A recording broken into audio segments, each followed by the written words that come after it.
I no longer do what I was gonna do, but you knew good for me. That's why me know I send me a finger flee. Me have to take away myself. Me have to take away myself. Me have to hide like a thief in the night. Me have to get out of sight. Me have to take away myself. I have to take away myself. I have to utilize my wings. Surely I clean where I ease. I said, yeah, I find you very hard to resist. But this relationship I'm gonna desist. But how can I face you when all I wanna do is just taste you? I know you think I play me, I play, but soon you're gonna see the light of day. Just relax, don't move an inch. I'll be gone in a pinch. May I feel take away myself. May I feel take away myself. May I feel hide like a thief in the night. May I feel get out of sight. May I feel take away myself. Take away myself. I have to utilize I will. Show the eye a clean pair of heels. I said, yeah.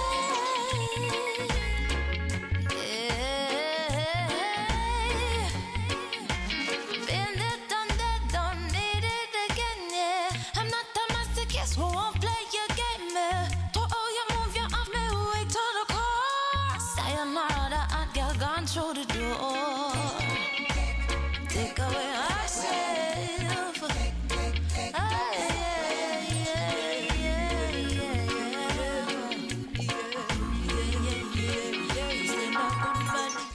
Greetings, kings and queens. Welcome to another Real Stuff podcast. This is yours truly, Franco, and I will be linking up with Flavius in a few minutes. So, whatever tea, coffee, drinks, whatever you're having this morning, I hope you are enjoying it, and I want you to enjoy it. And I want you to sit back, relax, and enjoy the program as well. So stick around, don't go nowhere.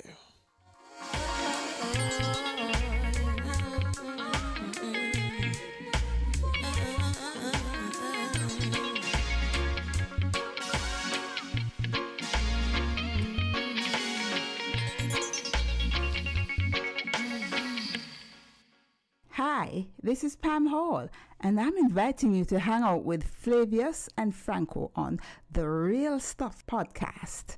They're such great company. Sweet rain, Johnny, when we round the waist. Teacher get it same, it's a big disgrace. Certain girl them have my name all over the place. Give them a chance, then we take a taste. Johnny, Johnny, Johnny, every girl love Johnny. Every girl love Johnny. Johnny, Johnny, Johnny, every girl love Johnny. Every girl love Every way the girl them a wine up. When they see how we line up, and it's a bubble pan the rhythm. Bubble up, bubble up. Bubble up, bubble up. Saturday night, everybody feeling right. Breaking loose in the dance hall tonight. Let me tell all the man them say, all the girl them a look up for Johnny. Why you way swiftly like a gig? Whoa, the body just a roll, roll. Johnny in control. Johnny, Johnny, Johnny, every girl love Johnny. Every girl love Johnny. Johnny, Johnny, Johnny, every girl love Johnny. Every girl love Every Johnny. way the girl them a wind up. When they see how we line up, in the suburbs we on the rhythm. Bubble up, bubble up. Bubble up, bubble up. Can't tell mommy, can't tell daddy. Tonight I'm gonna be with my Johnny. I don't care what the girl them say. All I want is to hug and to kiss and to play. Why you way swiveling like a gig? Whoa, the body just a roll, control. Johnny, Johnny, Johnny, every girl love Johnny. Every girl love Johnny. Johnny, Johnny, Johnny, every girl love Johnny. Every girl love Johnny. Every girl them a line up when they see how him wind up in this a bubble on the rhythm. Bubble up, bubble up. Keep on bubbling. Johnny, be good tonight. Whoa, whoa, Johnny, Johnny, make me feel alright. Saturday night, everybody feeling right. Breaking loose in the dance hall tonight. Let me tell all them man them say, all the girl them a look out for Johnny. Why you always wiggling like a geek? Whoa, the body just a roll, roll. Johnny in control. Johnny, Johnny, Johnny, every girl love Johnny. Every girl love Johnny. Johnny, Johnny, Johnny, every girl love Johnny. Every girl love Johnny. Every girl them a wind up when them see how him line up in this a bubble on the rhythm. Bubble up, bubble up. Bubble up, bubble up.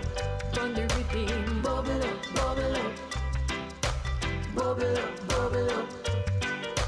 Johnny, Johnny, Johnny, every girl love Johnny. Every girl love Johnny. Johnny, Johnny, Johnny, every girl love Johnny. Every girl love Johnny. Bubble up, bubble up, bubble up. Johnny, Johnny, Johnny, every girl love Johnny.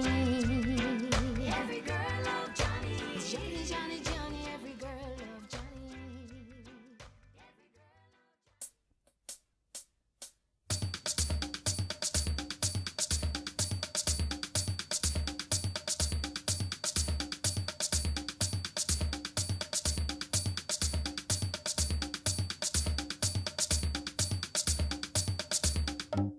Walking on sand and holding your hand.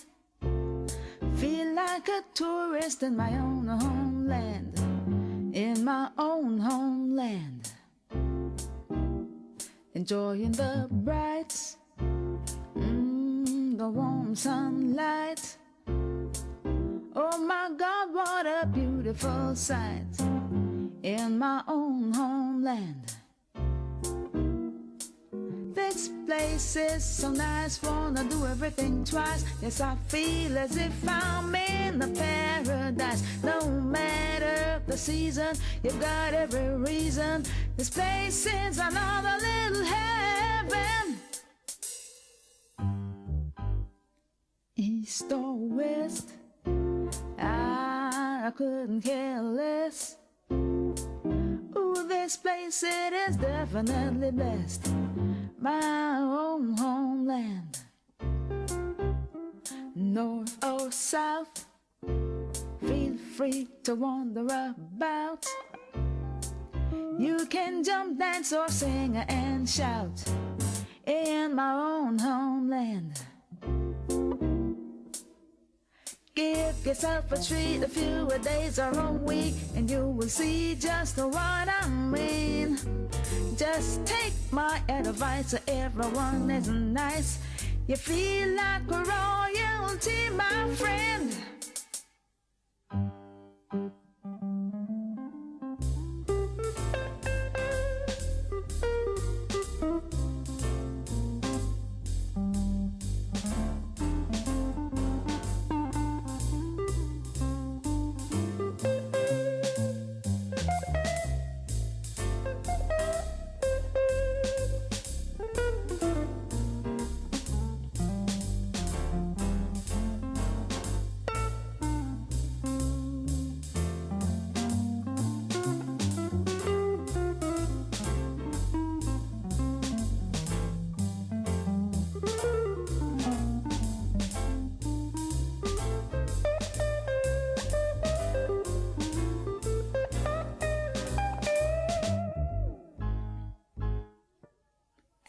Music number one, I cannot ever refuse it.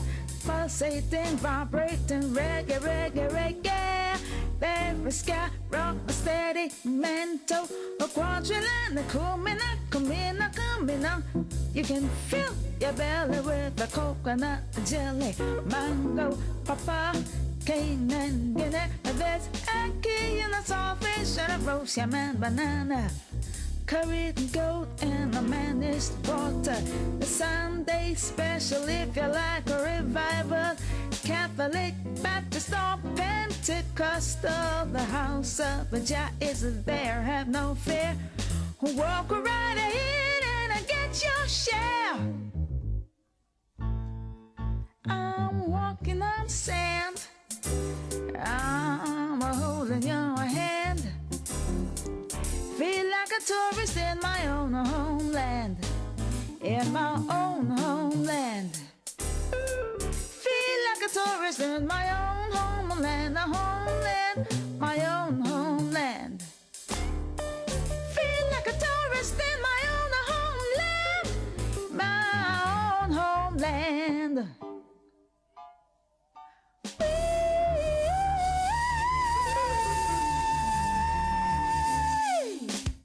This is your very own sports, music, and lifestyle podcast with Flavius and Franco. Welcome. Hi, this is Pam Hall, and I'm inviting you to hang out with Flavius and Franco on the Real Stuff podcast. They're such great company. Oh mama, mama, oh mama, mama, oh mama, mama. Keep on loving me so bad, I met a boy the other day, got the sweetest loving ever come my way. Do anything I say when he loves me this way. Only thing I say is, oh mama, mama. Keep on loving me so bad, oh mama, mama. Keep on loving me so bad, You got bad wire in it, so wonderful. You got bad wire in it, so wonderful.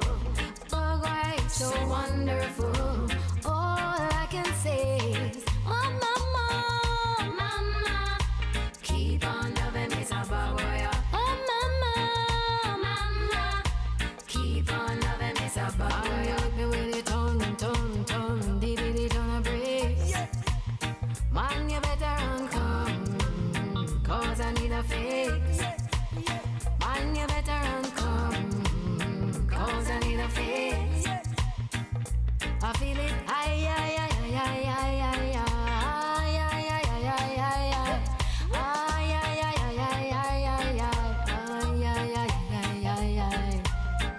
Ooh, Miss Abagwaya. Oh, mama. Ooh, Miss Abagwaya. Oh, mama. Ooh, Miss Abagwaya. Oh, mama. Ooh, Miss Abagwaya. He got Bagwaya in it. So wonderful. Mr. Bagwaya in it. So wonderful. He got Bagwaya. So wonderful. I met a boy the other day, got the sweetest loving ever come my way. Do anything I say, but when he loves me this way, only thing I say is, oh mama, mama, oh mama, mama, oh mama, mama. Keep on loving me so bad. Yes, listeners. In case you're just joining us, welcome to the Real Stuff podcast.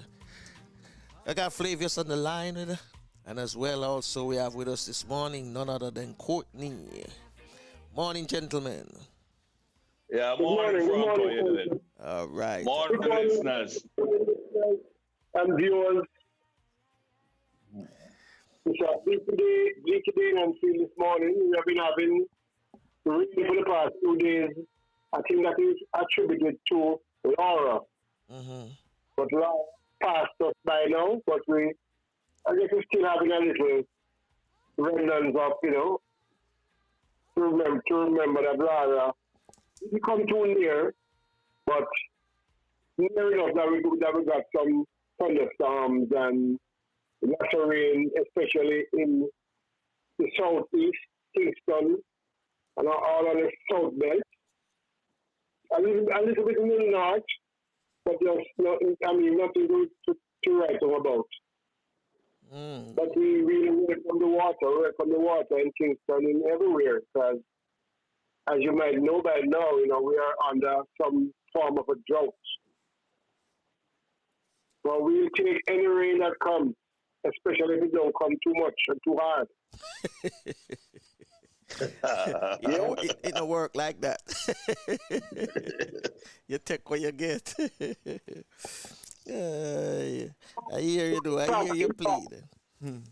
No, the first time I went to Barbados, I saw a poster, one of those big billboard things, and it said, "Welcome to Barbados." Like I said, the land of sunshine. And then it only rains when we want it to. So do them rain dance. I guess they do the rain dance when they're ready. Yeah. So what you have for us, did you know this morning? Okay, not just this morning. We started yesterday. Just to give you an overview of what we're going to be talking about for the next few weeks. It will be quite a lot, so we can keep on it for a long time. And I think that these are things that might be interesting to our listeners and viewers. Okay. These things we are dubbing uniquely Caribbean. I came up with this term about 20 years ago for Soul Jamaica. Okay. That's Soul Jamaica.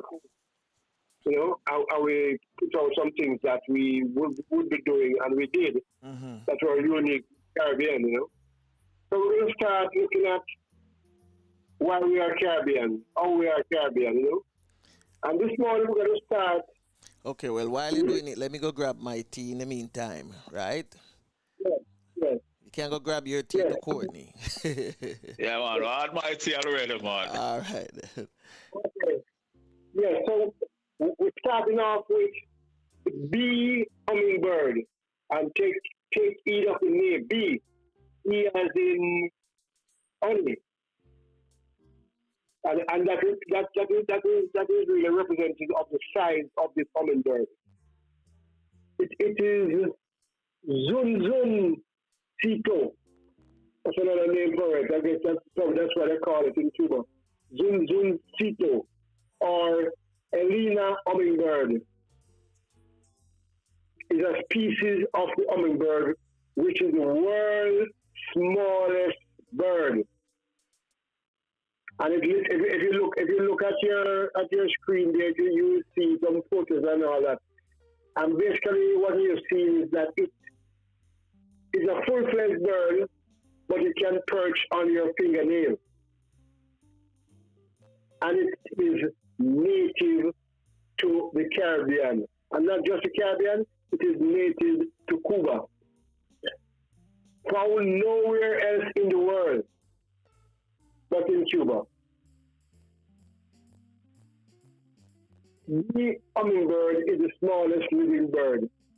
Females weigh 2.6 grams or 0.092 ounce and are 6.1 centimeters to 2.4 inch long and are slightly larger than males, which is an average weight of 1.95 grams or 0.069 ounce, and the length is 5.5 centimeters, 2.2 inch. Like all hummingbirds, it is a swift, strong flyer. The male has a green pallium and bright red throat. Indecent gorge with elongated lateral plumes, blushed upper parts, and the rest of the underparts mostly grayish white. male is smaller than the female. The female is green above, whitish below, with white tips to the outer tail feathers. Compared to the other small hummingbirds, which often have a slender appearance, the bee hummingbirds look round and plump. Female bee hummingbirds are lush green with a pale gray underside. The tips of their tail feathers have the white spots. During the mating season, male have a reddish pink head, chin, and throat. The female lays only 2 eggs at a time, each about the size of a coffee bean.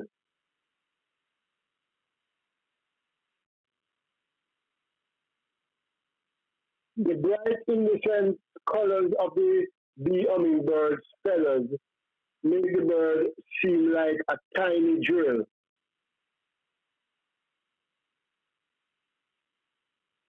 The indecent is not always noticeable, but depends on the viewing angle. The bird's slender, pointed bill is adapted for probing deep into flowers. The bee hummingbird feeds mainly on nectar and an occasional insect or spider. By moving his tongue rapidly in and out of his mouth, in the process of feeding, the bird picks up pollen on his bill and head. When it flies from flower to flower, it transfers the pollen. In this way, it plays an important role in plant reproduction. In one day, the bee hummingbird may visit 1,500 flowers. That is a busy bird. The bee hummingbird has been reported to visit 10 plant species, 9 of them native to Cuba. So not only the bird is native to Cuba, but what it feeds on, for the most part, 90% is native to Cuba. These flowers include Amelia patens,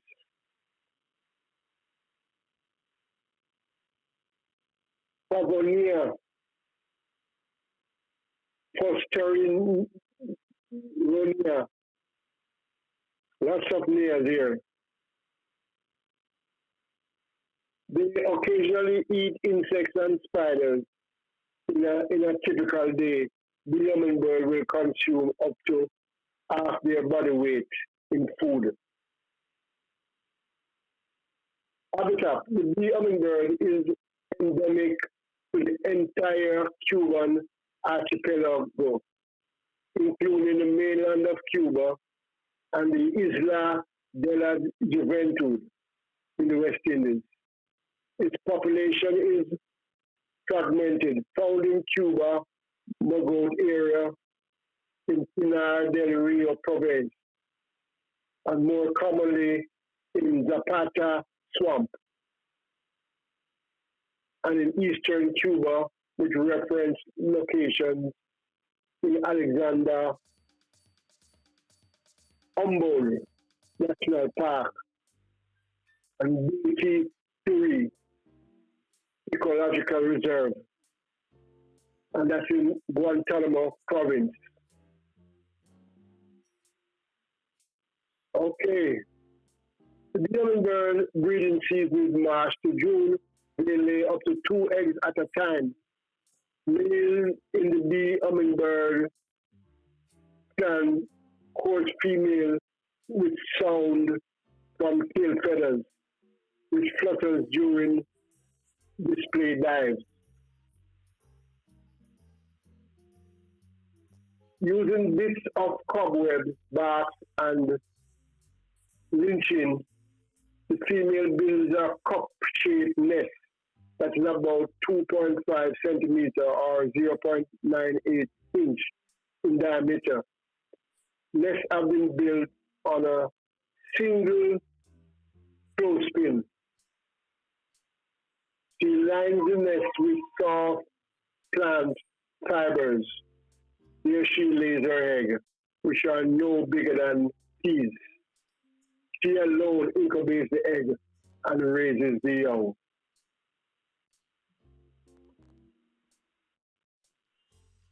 The hummingbird interaction with the flowers that supply nectar is a notable example of bird-plant co-evolution, with its primary food source, the flowers for nectar. So now we know about the smallest bird in the world, found only in the Caribbean, in the island of Cuba, our largest island in the Caribbean. The largest island in the Caribbean has the smallest bird in the world. Check that out. Good, good. Mm-hmm. So in case you never know, now you know. Did you know? Brought to you courtesy of Slowly Jamaica, the event planner. This is your very own sports, music, and lifestyle podcast with Flavius and Franco. Welcome. Hi, this is Pam Hall, and I'm inviting you to hang out with Flavius and Franco on the Real Stuff podcast. They're such great company.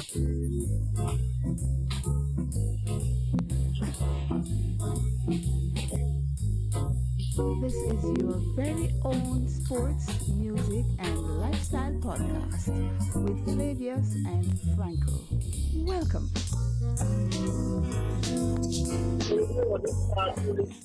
Yes, Flavius. Huh?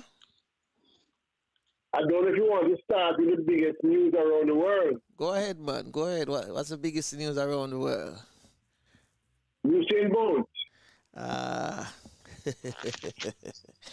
totally forget about that, you know. Yes.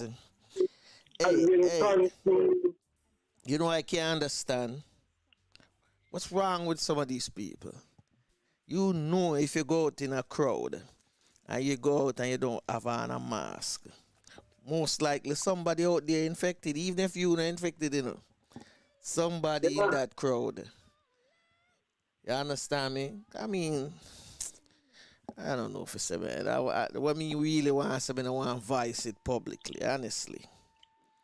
No, yeah, we just pass over it. Me just think him careless, you know. He was careless. I saw yesterday, and he doesn't look like somebody who just got COVID, I can tell you. He looks like somebody who probably had it for a while. Mm-hmm. Because he really looks sick. He looks sick. Look really sick, yeah. Well, maybe it penetrate him, you know. Yeah. It's not the usual bubbly Usain Bolt. He was lying down and it was like, it was okay. Could hardly talk. So all we can do is wish him speedy recovery. That's the most we can do at this point. I'm pretty sure he should be well taken care of because they're looking after people in Jamaica now, you know. Mm-hmm.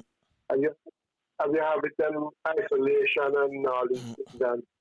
I guess they must have come up with a region by now how to treat it. So I haven't heard anything new from yesterday. Well, so in total, how many you guys have now from yesterday infected? About what? 150 something over the weekend, right? Supposed to be that number. No, man.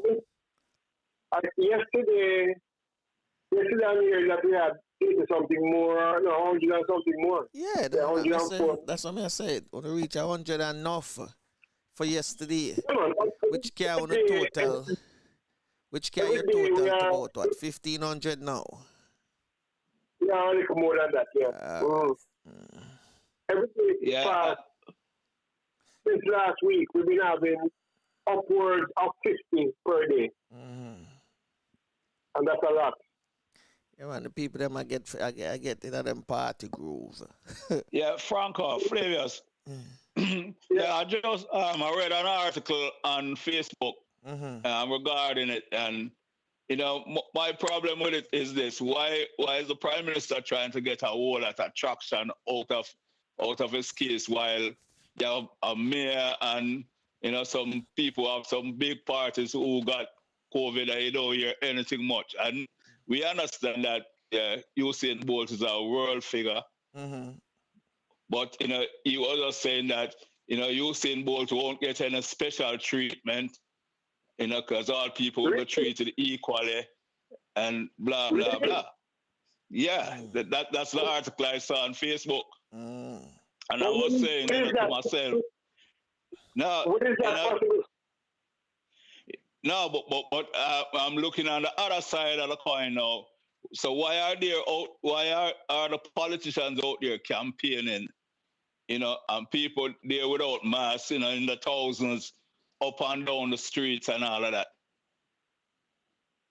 I can tell you I can answer that very easily. I give you the answer that was given by Dr. Phillips and given by the Prime Minister, and both of them saying they don't want to damper the democratic process. That's the answer. So the big question. Okay, hold on, just a minute. So the big question is: so the democratic process is more important than people's lives? Or the power that they receive from this democratic process is more important? But they could easily say no campaigning, no good on the road and all that. But as far as they are concerned, it would take away from the democratic process, and maybe people will stay home and not come out to vote. Why told me see? That's basically what they're saying. Told me see. When them realize that the people them have them weekend parties, birthday parties and celebrations, see them way, even if them tell them, so boy, don't do this, don't do that, them still a do it. So them had more stick to the fire. Right, because if they're not setting the right examples out there, then what do they expect the people to be? Or just be, well, it's okay, we are gonna stay in our shell, and the politicians can have this and do that and have big campaigns and big parties everywhere. So what they expect the people down there to do? They are not setting any examples. Why over the weekend the people them still go do them birthday party there? Cause celebrities, them Jamaican celebrities, them a celebrate them birthdays. A man a leave from one party to another party, and they're saying one of that same individual infected too. So him leave from one party, from Usain Bolt party, and go to Beanie Man party. So just imagine more people get infected out of that. Right. So our next question is: are they doing any contact tracings and contact tracings and all of that from all of these parties and things happening? To the last thing what I saw, they were tracking down that individual to find out who were the people in his group that he was hanging out with. But it's crazy, it's crazy, because even if the government tell the people them to stay home, them still a party, because there was another incident where them tell us a person came from the States to a funeral, and in no time they were at they came in like the Friday, and by the Saturday they were at funeral. I understand that. Yep, it happens every day. I thought they had these people under quarantine in a hotel or somewhere. No, man. Those people they gave home quarantine. Oh. So you can go home and you use your conscience and you do what is right. But of course, they're not into that. Should have a place where every foreigner come in. Them staying at that place. They plan it from long time that They know they should stay for 2 weeks, but they're not staying 2 weeks. They don't have 2 weeks to stay. But they have to go to the funeral. They So, won't gonna funeral for me, you know. If me a government, them not go nowhere. they come down and then tell them, yeah man, we in quarantine and funeral is down there. We tell them about the funeral. They're just coming home for vacation. And that's it. That is it, my friend. But you know the PNP was caught in a trap, you know that? What trap? Well, if the PNP don't agree with the election, they still have to agree. Then what? They still have to agree. They still have to agree? Yeah. Firstly, the law says you can only postpone the election after it's called for 30 days. That don't make any sense. So it's best to have it. But the PNP would remember 1983. But Michael Manley says, under certain principles, he was not going to contest the election. And that didn't push the JLP into postponing it. They just went ahead and took all seats. So remembering that, he's not going to do that again. Once beaten, twice shy. Oh yeah. And they would feel that they have a good chance to form a less coming. Which I don't see why not. But so in effect, what you were saying that the PM was just trying a power grab thing. Yeah, man. Because I was trying to think that PNP would say, no, wrong time, we're not going to contest it. And then the government side, I've been having a lot of COVID people now, and now it's shifting around to the PNP side. Because they had named that the date team for today. And that team had to be changed. I think 2 out of the 3 people the PNP had to withdraw. Because them have COVID. No, the mayor man have COVID. Peter Bunting was in his presence, so he had to go into quarantine, put himself into quarantine. So he can't go to debate, and another person, I think they probably have the same problem, so they have to withdraw also.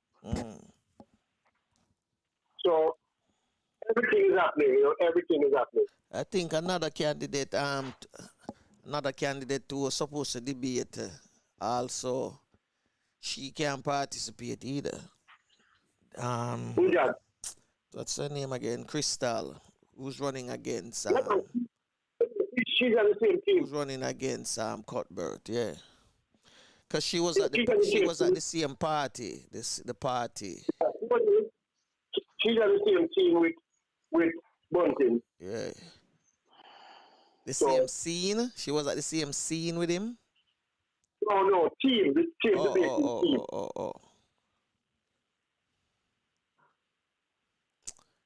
Man, you know you have you have them things here coming up. So I mean, where you expose yourself them way for? I think she missed a major opportunity. A major opportunity, yes.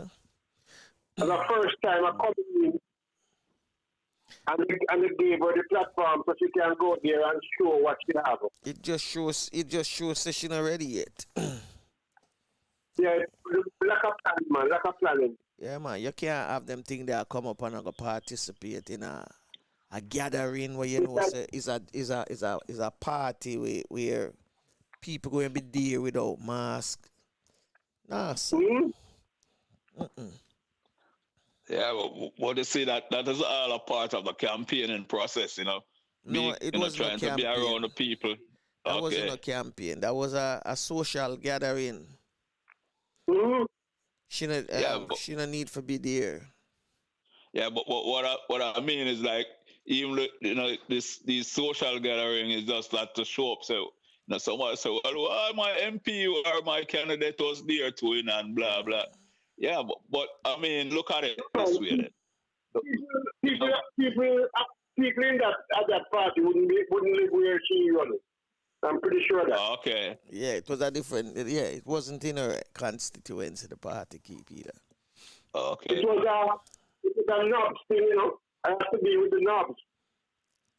Okay, I see. Yeah, well, now I get the picture. A Yeah, celebrity bunks party yeah. Uh, our other half party, birthday party. So, Okay. because to me, if I was in her shoes, my situation more important because I'm preparing to challenge somebody for a political seat. And the other event is just a social event. We can do that by ourselves after. Or we can keep the party when everything cool down. Keep a celebration party because if she win, that even double celebration. of course. So now But it put her in a bad light. Because when I when saw you it put your when I back, saw it this morning on Twitter, I was like, oh no. And you want to see that was one of the seats I was figuring was going to be a hard challenge. And this morning the person just sent it to me and said, check this out. You asked for this yesterday. Check this out. I was like, what? And him say, yep, she not ready yet.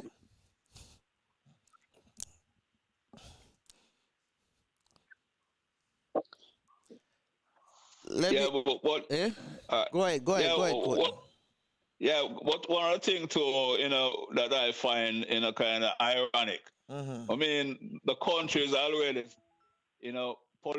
polarized with these two parties. Why all of them big campaign? People down there is just, either or.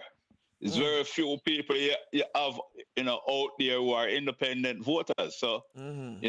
why all of this? And putting a whole lot of people's lives at risk. Now, them need to slow down and rethink this thing, and consider the people, lives of people, because, I mean, when this thing does, remember that this thing affect families. I mean, an adult go out there in a campaign scene, come back, while the kids have to go to school, and then you have this whole, domino effect. But if you notice it, Courtney, it's a worldwide thing, boss, and not just Jamaica alone.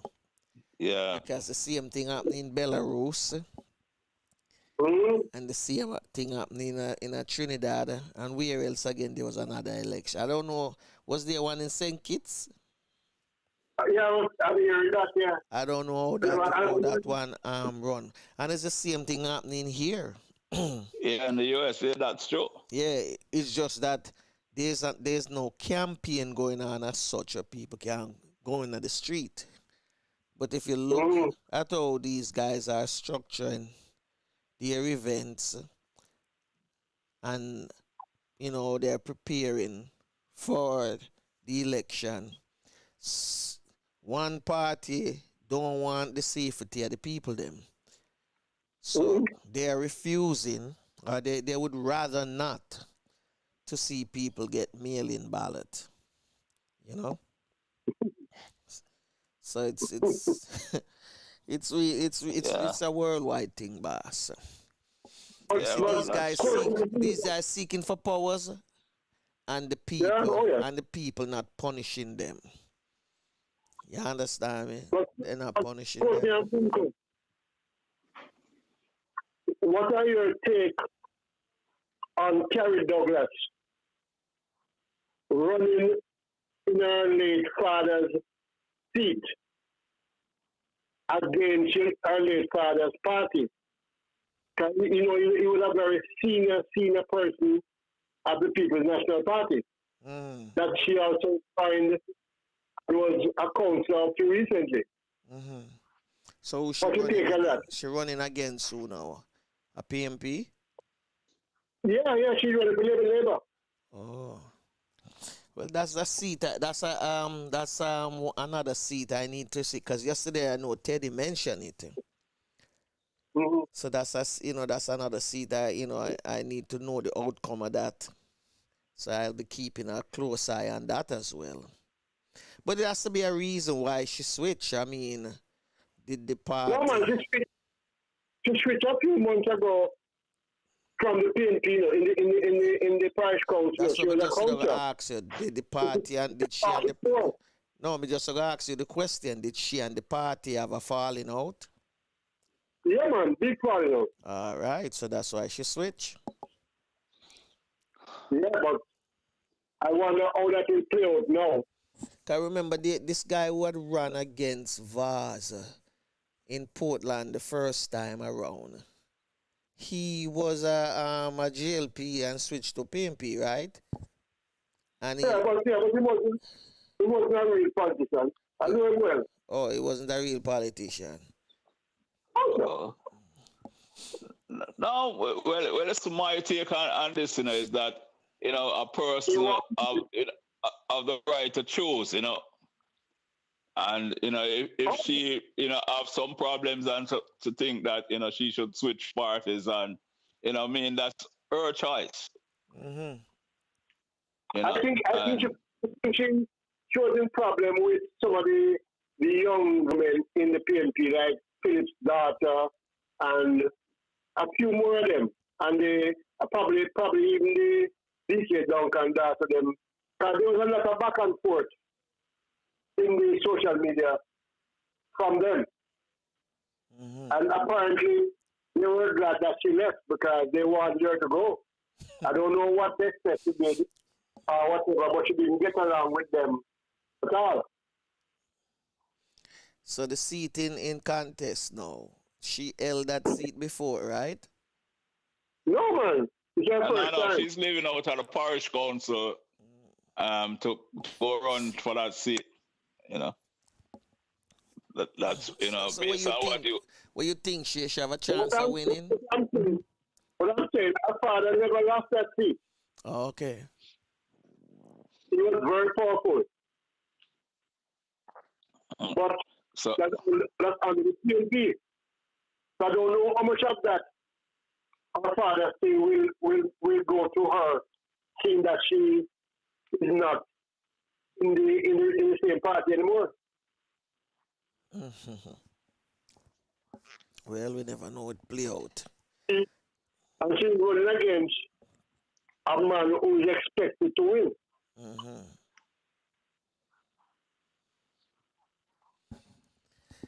Well, let's watch that one too. That's another one I have to put on the list. Watch that as well and see what's going on. Let me ask you something now. I want to switch a little bit in terms of the whole sporting fraternity on the island. Obviously, it looked like no more sports going to play for this season. Yeah, they're not coming out. They're not coming out. They don't know what to do. And I can't blame them. Because school is scheduled to open in October.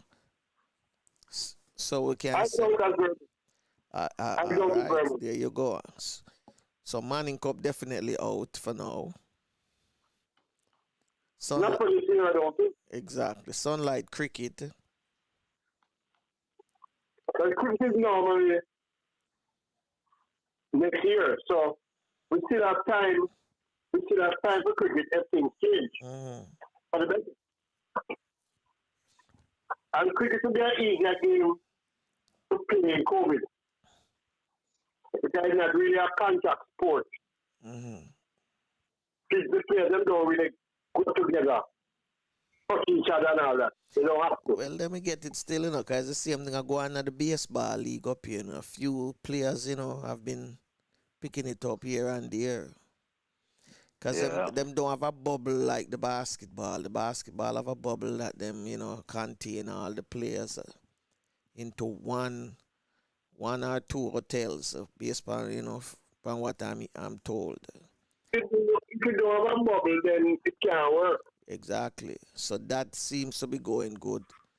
You know. Yeah, but another thing is see in Jamaica too, they wouldn't have the resources, to To to really do a really do bubble. all of this. Yeah, man, to do a bubble and do stuff like that because as you know in the basketball, they are being tested before games and after games. Mm-hmm. So Yeah. So that going the same thing applied to the football, the British, the English league, the English league. Bundesliga, and all of those league. They had the players them tested before. I mean that is well structured out. That is well Mm. structured out. Cause I think they keep them for like a couple days before the game, and they make sure so that they stay there, get tested and thing like that.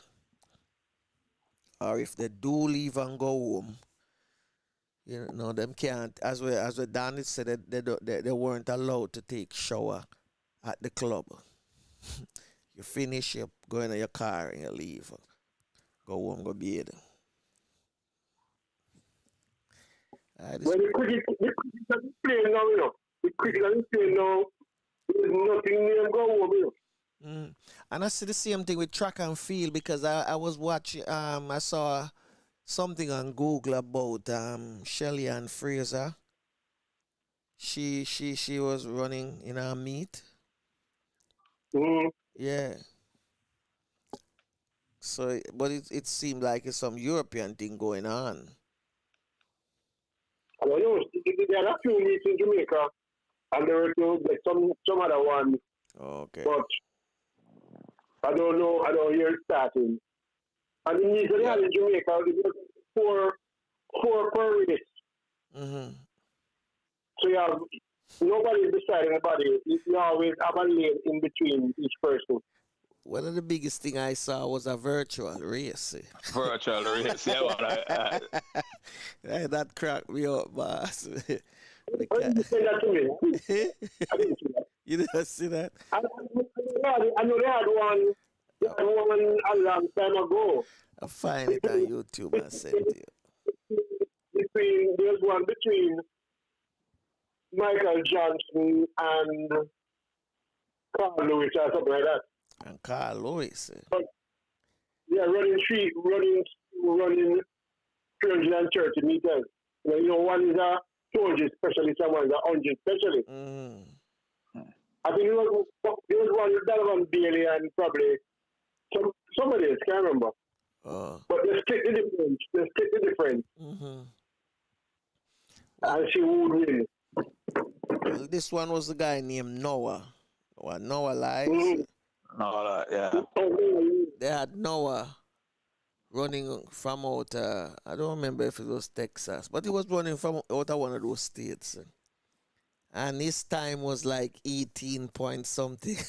Noah said, don't believe that. He couldn't believe it. Guy said, no, him can't do 18. It's not right. He run a shorter track. Yeah, so that's when them check it out, them realize that they had started him. Like them keep like a 2 meter or so. Yeah. So that make it the 18th point. What Them seconds? them want to broke record.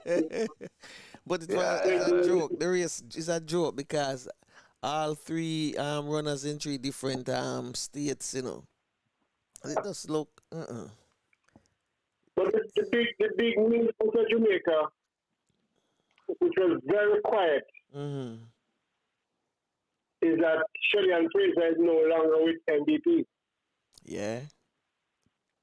She have a different coach. Okay. So Francis was the one that used to coach her, right? Yeah. I think what they're saying is that it is almost impossible Mm-hmm. for this coach to be coaching Kelly and Elaine at the same time. Aye. Conflict. How will you train Elaine to beat Shelly? How will you train Shelly to beat Elaine? Alien, exactly, yeah. Somebody have Because to both of change them it. are basically the same level. Hold on. But wasn't the same thing, the similarity with Bolt and what's his Yo name? and Blake. And Johan Blake, yeah. Mm. They The only weren't. difference is that Bolt came quite a while before Blake. Mm-hmm. So that's a little, well, Kelly came a good while before Elaine too. So I mean, it's the same thing. Yeah. Same thing. It's just that Yeah, Johan but never. they didn't suffer for it. Not a matter of suffer, but he made a comment after. Year when last year he made a comment. But the argument I am putting forward is that they didn't suffer for it because Bolt ended up the fastest man ever and Blake ended up the second fastest man ever. Mm. You know? Maybe So him could I have beat think Bolt too, man. That him just saying, maybe him just banned too quick. He was in born using to hit. yeah, he was using that, not to Yeah. to cause a conflict as such, but some people, took it out of context. When you look at it, that Bolt was established when he came to the club. Bolt was well established before, Mhm. and he actually caught up Bolt. Yeah. So I don't think him have nothing to worry about that. Him should be very proud of himself. No, But I did you? think Him could have get the extra sting, man. I have to ask. If him in a different club, man, him to have that sting Yeah, for try and beat him. yeah, but then I Franco, Mm? but Blake beat him at the national trials in both events. Yeah. Him beat him one time, yeah, at the national No, trials. twice, Yeah. twice. I remember that. So that's what I say. And If he Bolt was in a different club, and Bolt said that will never happen again, and it never did. mm-hmm. But did you know? Did you know that although Blake is the second fastest and I think Tyson is the third fastest, Bolt have the top 3 times ever. I don't know that. Yeah, man. Both have 9.58, 9.63, and 9.69. The 3 fastest times ever was done by Usain Bolt. What was Everybody has come down. a Safa time? Was that Bolt 9.7. 9.7, yeah, 9.7. Blake run 9.69 also. Oh, Blake? Yeah. That's good. He was the second fastest man in both the 100 and 200. Mm-hmm. So he have nothing, I mean, he can go for hard times after the injury. Probably if he was injured, he would go past Bolt, because when Bolt was fading, he was a younger man, he probably would have passed Bolt at that time. That's what I was expecting at the last Olympic. No, but him have a mental block, man. He just cannot push him body that hard anymore. He remember the pain. The body protects itself, No one more tear. Yeah, and an injury like that, if it recorded, then you know that that's the end of his career. Mm-hmm. Yeah, oh yeah. But you see, it's all about your state of mind when these things happen. I remember when I broke my leg. I mean, I was in the best form of my life. proper weight, everything. And when I them carry me to the hospital, I'm up on the stretcher, and then the doctor come. The first thing I said to the doctor, when can I play again? My whole state of mind was never to make this thing affect me in any way. And it never did. Because the day the cast came off of my foot, I was playing. Mm-hmm. This thing can beat you mentally, from early. If you don't get over it from early, you can't recover. I think that's what I'm to blame. Mm-hmm. You never get over it early. That's a real possibility, yeah. Yeah, man. But I tell people, say he will never come back because he cannot run as fast as he wants, because every time he reach the speed, somebody say, remember the last time, and he just eats off.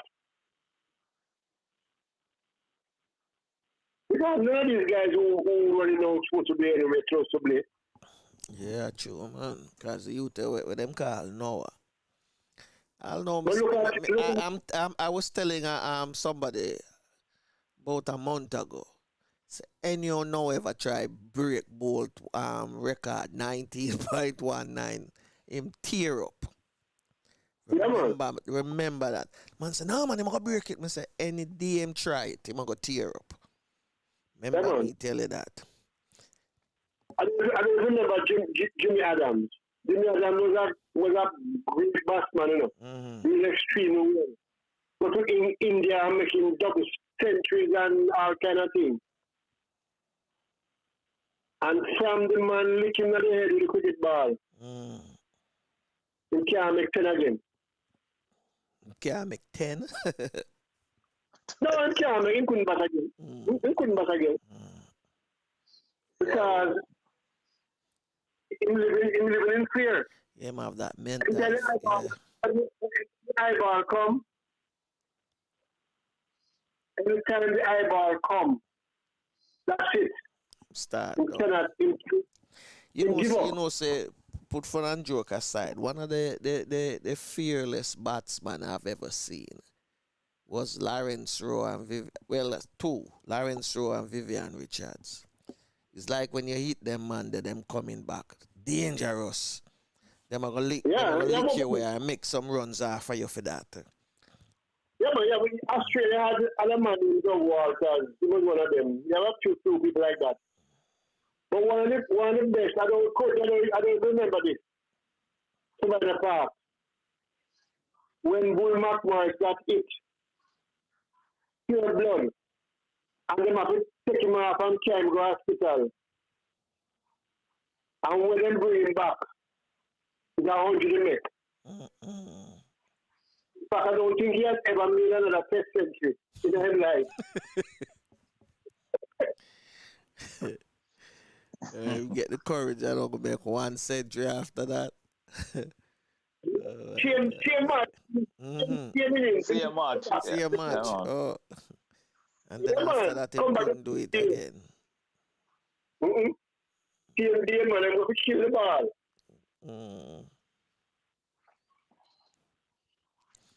So you have a lot of people who can go past adversity. When things don't. True, man. Coming like when you used to play all football, you have all some defender, them lick you one time, and him never lick you again after that.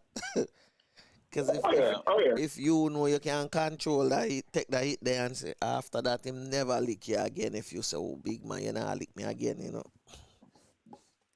You have to make up your mind sometime. One of the greatest players I've ever played with, he was a philosopher, this Patrick. Patrick is striker. And the first ball that come cross near him on the center half, you know. It's some blows him put on the center half, you know. The center half lick him first, lick him and say, yes, I am here. Hey. Yeah, man. If now at the center half, so you might dial it today. Oh, yeah. You must say, I can take anything you have and I will give you this too. Yeah. Yeah. You have a serious result, man. You have a serious result. You can't make people pull you and get you off of your game. Some people get you off of the game by trying to hit you, and some get you off of the game by talking to you and taunting you. Yeah, If you know that you're a man, a whole lot of trash talk in basketball style, you know. eh? Yeah, like in basketball, you know what I mean? You have the real serious trash talkers, you know? I mean, like, well, Gary Payton and Michael Jordan are the most famous amongst them anyway. Yeah. Yeah. Hey, I remember 2 games in one over by Rollington Town against a team named Port Royal. And them have a center half them called Turkleback. I never forget that. that day, that day my white jersey turned red. Man, bust up my nose in the bus. When we look in the middle of the jersey, I have a red mark come all the way down. You know, like I remember when they come off and them stuff some cotton up in my nostril. One of my players sit up at the bench say, we have to change the gears them now to red and white. Hey, that alone pissed me off, man. Me say, oh. Me just say, Jackie, I'm going on back, you know. Jackie said, wait till after. I said, no. I'm going on back. Oh, when me go back on, man. Turkleback get knocked out before the game done. You hear me? Because we had to climb up for a ball, man. I head on the next thing good.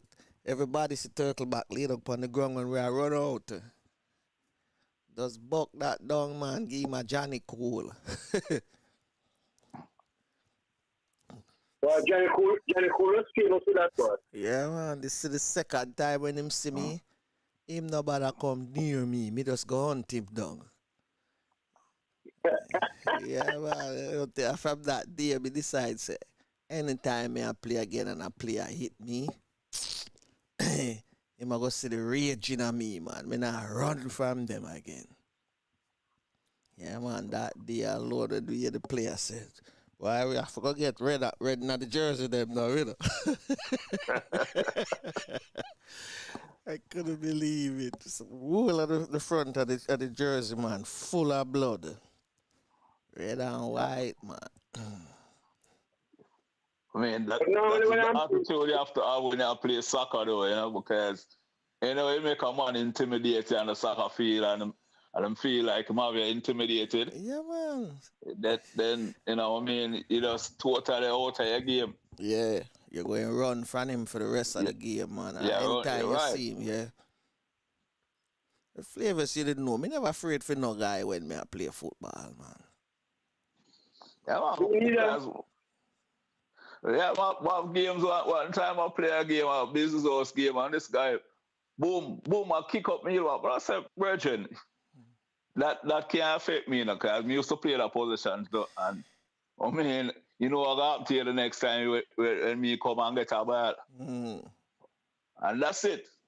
Yeah, me and him run for a ball and boom, just lick him over one time. I'm not come back with that, but I said, no, let myself, I mean, I'm not a little kid. I have more experience than this than you. And I'm not come back again. When I'm seeing him just jack me and stay far and all of that. Hey, Flavius, you remember the ICAA match over Melbourne?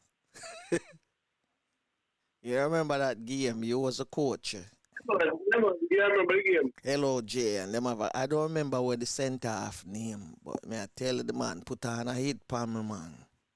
And me I check so me I tell it for the when the man hit me, you know, me I tell it come in like I burn me with a matches, man. Skin a burn me. He what? I me just say, okay, I saw you play it. The man turned to me and said, "Yeah, my dolly." Me say, "Oh, yeah, play with toys." Me say, "Alright, me go show you something."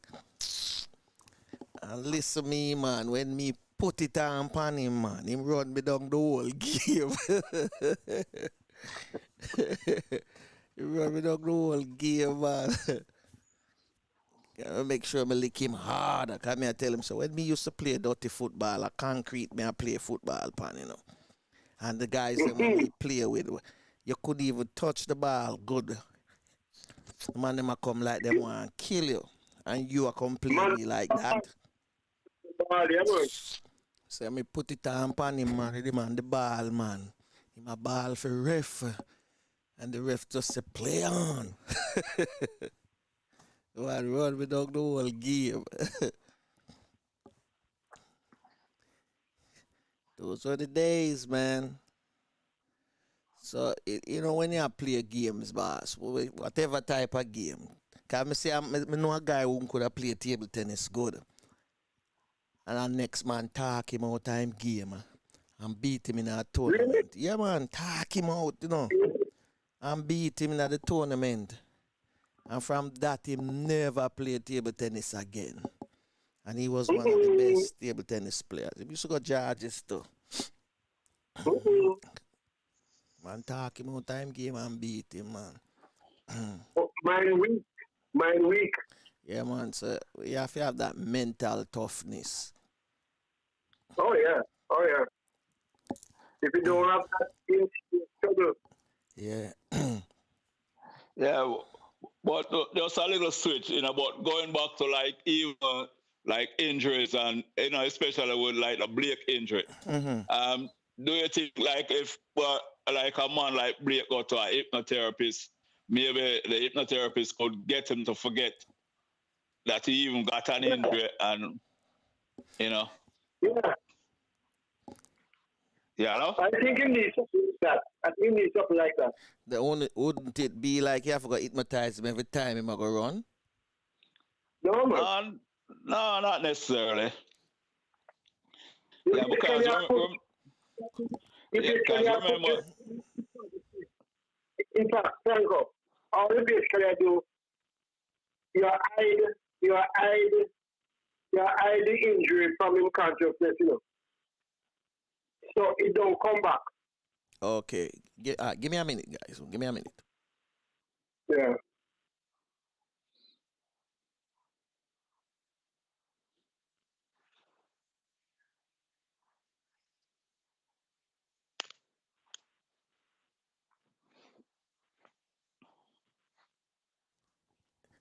Yeah. Continue, no? Yeah, man. So you say that basically I hide what? Hide the injury. Okay. And after the injury. I make him take it from when he was running the 9.9, then from 9.69 or whatever. Mm-hmm. Because his body can do it, you know. I'm convinced his body can do it. I think maybe you need somebody for talk to them. That mental toughness, one-on-one conversation. Yeah, I don't think they that. Can be good instead of try going at that. I mean, like that, you know, unless him asks feet. The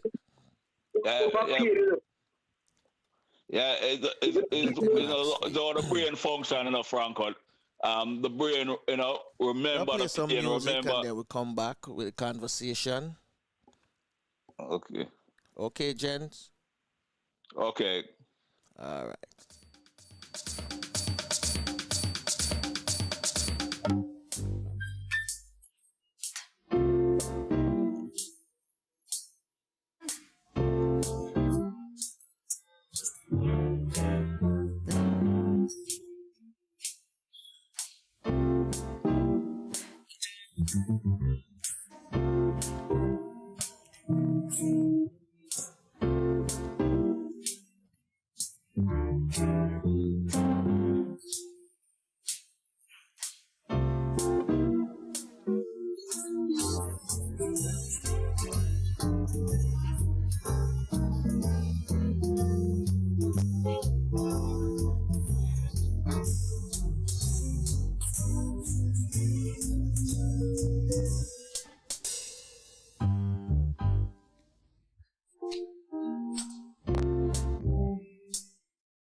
And in case you just join us, welcome to the Real Stuff Podcast.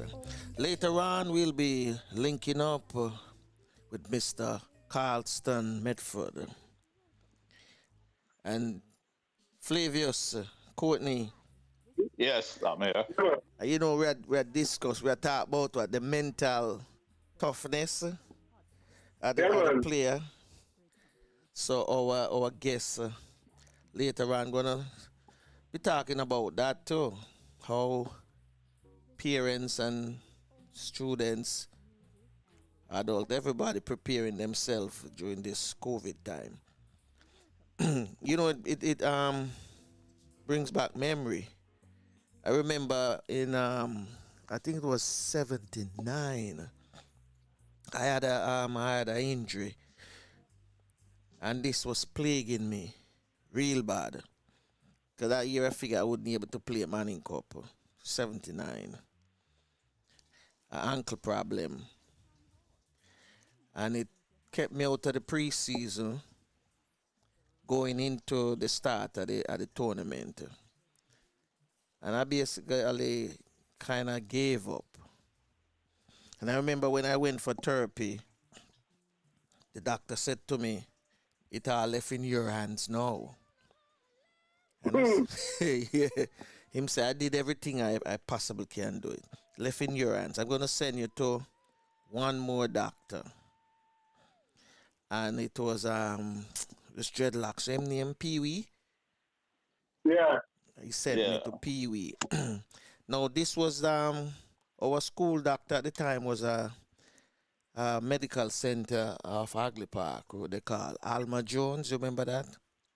Yes, Yeah, I know them well. Dr. Alma Jones. And him sent me KPH at the time. I think Pee Wee was there. And he did my therapy. And he said, I asked him, where the doctor mean? And him said, boy, it's all up to me. Him said, well, mentally, that's mental all capacity. left. Yep, that's all left. You know, so it's up to you now to decide if you want to continue or you're going to just give up with the game. Because them time that when you feel my ankle, you know, it's soft. You know, when I say soft, you know, soft like a little, you know, you get them soft sponge. Yeah. So if somebody walk on them foot should touch me, man, I'm in pain. So I remember so one Sunday morning I went to Copa, me and my goalkeeper, Paul. And out there that morning was Owie Bell. And Owie was telling me about his ankle problem. I know I should deal with it. So do a lot of sands and get it strengthened back and thing. And while doing it, you have to start prepare yourself mentally, because it's not going to get better 100%, you know. But at least, you know, you're going halfway there. And the other mental strength really helped me. Because my head was to, develop that mental, you know, what you call it, that extra capacity for deal with it. And eventually I overcome it. So, yeah. But technically what it is how the brain works, you know. Because the brain store that, you know, that situation or incident in a memory. And if somebody come near your ankle or hit your ankle, then it's like, you know, the memory does come, you get a flashback, and you start getting it. So it's either you just have fear and flight and everything. Everything come back, you know. Yeah, The fear that you had when it first happened, you know, all of that stuff come back to you. that's true. Cause I remember that year, you know, them time the Manning Cup, you have like each group zone have like 14 to 13, right? We had 13 games in our group. So I missed like the first 7 or 8. Cause you know, all of that, I wasn't mentally strong at the time. So I missed out on some games. I figure say if I was playing, we could have win a lot of them. Cause sometimes, you know, as them say, a team is as strong as its weakest link. You know, and it's Yeah. true, man. So maybe you know, players, anyone listening, this is a thing where you get hurt sometime. It take a while. I don't really. Alright, Flavius, you remember the time when my finger? Remember the time when my finger was bent in, Yeah. and I went to this therapy guy, physiotherapy guy. I can't remember him name. Paul something another him name. Up by New Kingston. And him tell Right. yeah, him literally tell me say the finger wasn't coming back, you know. And me tell him, me just start remember from the 1979 incident. And me say, no man, it'll come back, man. And him say, you know, there's a saying in Jamaica, belief kill and belief cure. But medically as a doctor, I'm telling you, that will never come back because it's like him I tell me say at the time, you know, the nerves totally gone. Mm-hmm. And there's another friend of mine, named Paul Burnside at the time. He had a ball that he was using for his hand because he was going through some problem with his hand at the same time. And one morning I went to work and him just tossed the ball to me and me catch it. And him say, you see it? Just keep the ball there and go and work it. And every day and one day, you know, I work there, I just see the finger just rise up. Whoop. Yep. Because I didn't believe it to come back. Yeah, man, but one other thing I'm just thinking, you know, just you talking about that, that yeah, when people are athletes get physiotherapy, I think them should get psychotherapy too. Okay. Because, you know, that would make sense because most of the time, the physio, you know, you may come back physically, but as well talking about the soul mental thing, people don't get back mentally. So, you know, for athletes, I think that they should do that because, you know, to help the athlete a whole lot better. True. Other than physiotherapy. And, you know, something else that came to my attention because I heard this when I was coming up in the football world as a teenager, that ankle wrap not actually weaken your ankle more than strengthen your ankle. Yeah. You know, when you wrap your ankle, it's better you get the ankle strong. Yeah. If you get wrap your ankles, it's better you put on an ankle bandage, the ankle band, and then wrap then do the bandage. Yeah. That's true. I did hear about the knee one. So the knee bracelet was the one that, you know, if you keep on playing with it, then you're going to eventually have to use it because it's like you tell yourself so you can't do without it. Yeah. But the ankle, the same ankle bracelet you talk about, I remember that the first game I played in was a practice match against Harborview. They came by the school, and my coach said, today, I'm going to wrap your ankle. You're not going to wrap it. And him put on the ankle bracelet first. And then him take the bandage. And he just wrap it just from around my ankle to underneath the bottom of my heel ankle. And him do it till it finish. I say put on your socks now. Don't put.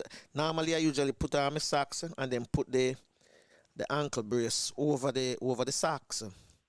And him say no. Okay, too proper. Him say no. Yeah, him say no. Today you're not going to put nothing after you put on your socks, you're not going to put nothing more because the ankle brace already hold your ankle and then you're going to wrap it. And then wrap it from that day, man.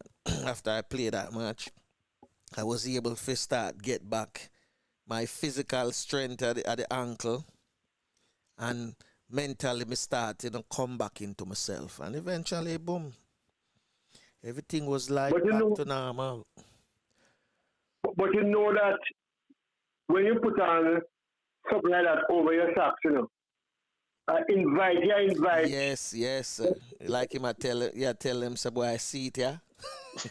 Yeah, Just come back, Yeah. yeah, man, see it, I yeah. know the telegraph the players them say, yeah man, something wrong right here. But the knee one, yeah. when I have knee problem like maybe twice, and that was during preseason, so I was able to heal before the season start.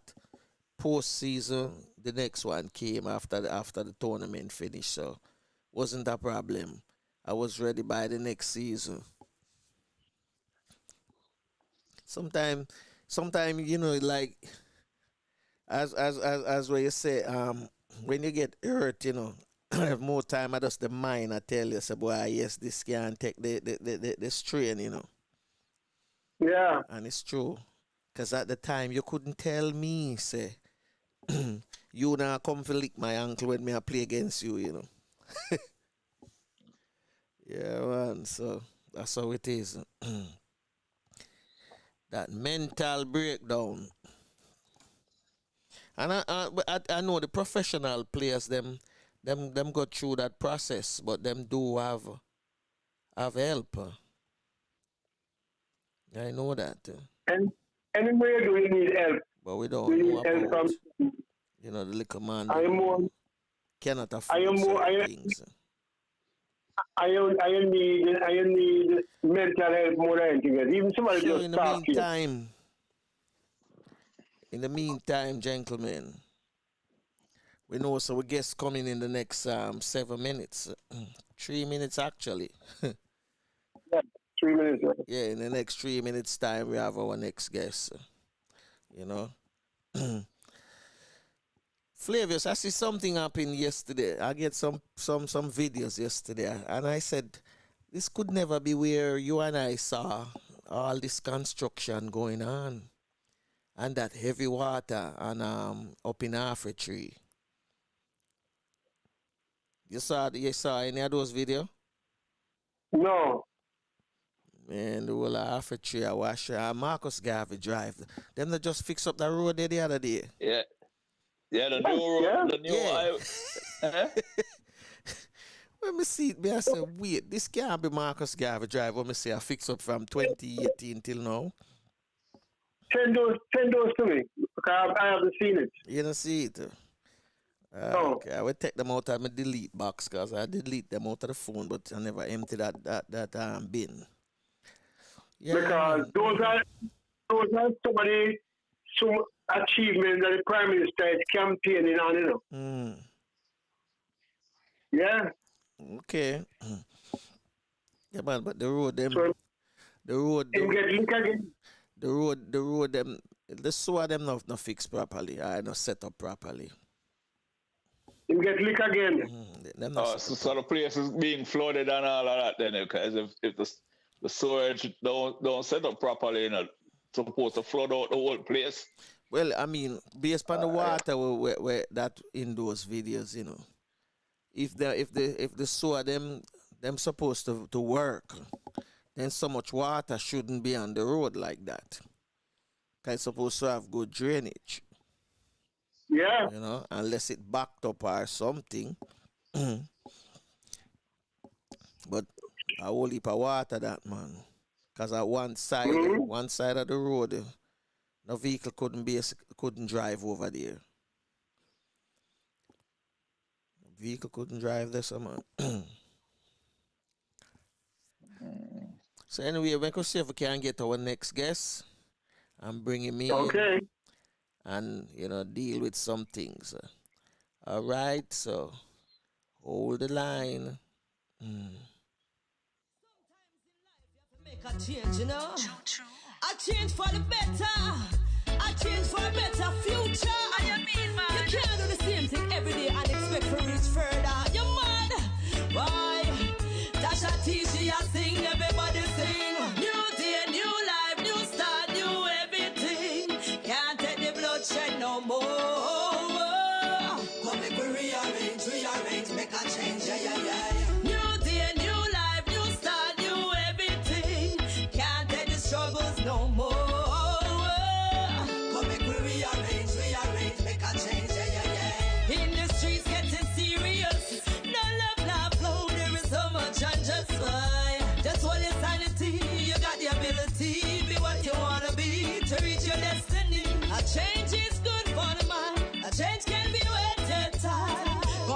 rearrange and make a change. I don't live the same old life and make the same mistakes. No. New day, new life, new start, new everything. Can't take the bloodshed no more. Come make we rearrange, make a change. New day, new life, new start, new everything. Can't take the struggles no more.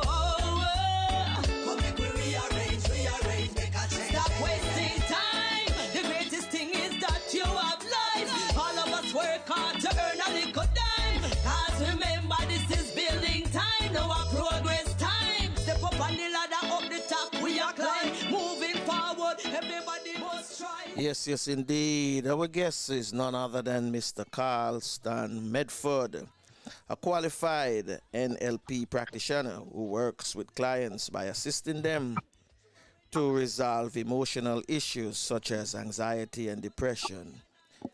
Mr. Medford, welcome once again. How you doing? How's everyone doing? Good so far. I'm good. Yeah, we're good. Good. Very glad to hear that. How you doing? Me, I'm always good. I am always good. I get up every day. I set myself. We call priming. And you have challenges during the day, but believe it or not, I use music as a way to ground myself or as an anchor to get myself back into the state I want to be in.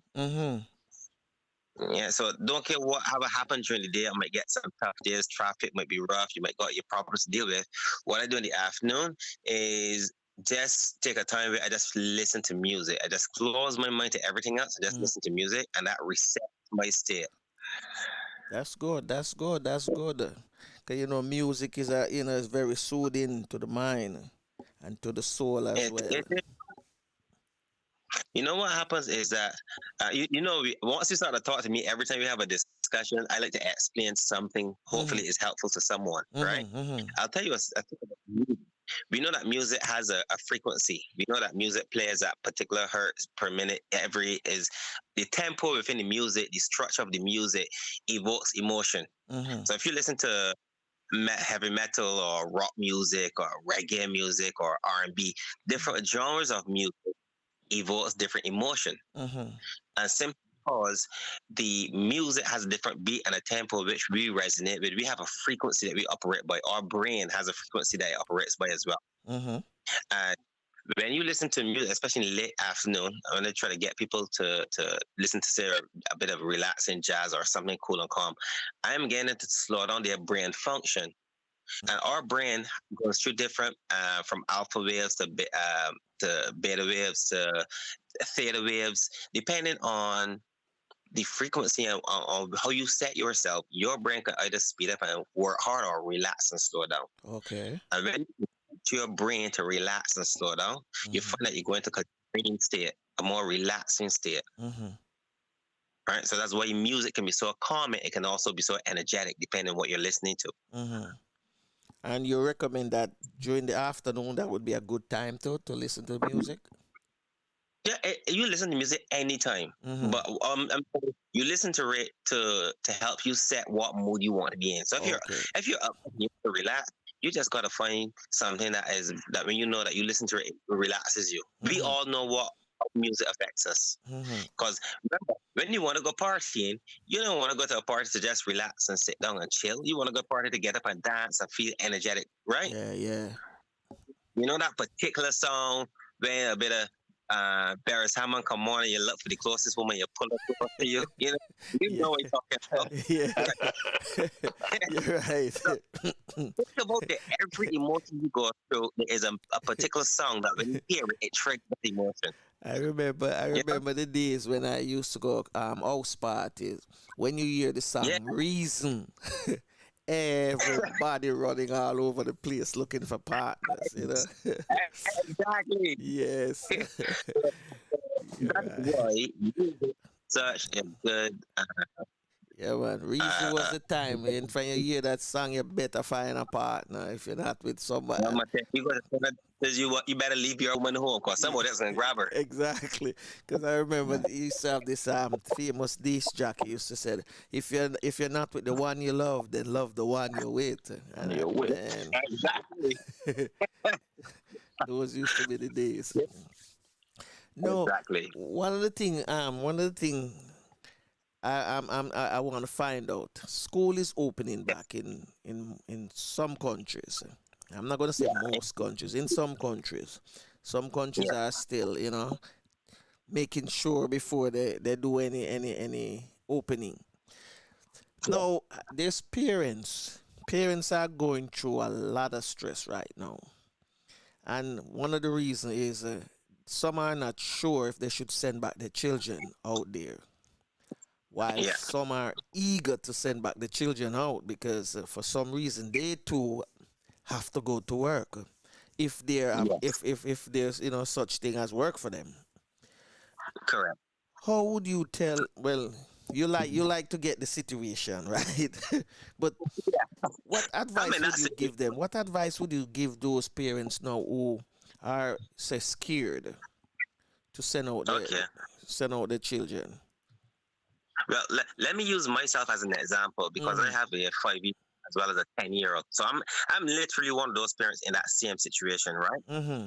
And earlier this year, I wasn't I had well I stopped work because when the schools closed early, Mm-hmm. my wife she was working full time. She's working from home, whereas I was working on the road. But because the two little ones closed, they had to do homeschooling. Mm-hmm. So I'm the only parent available for homeschooling. Mm-hmm.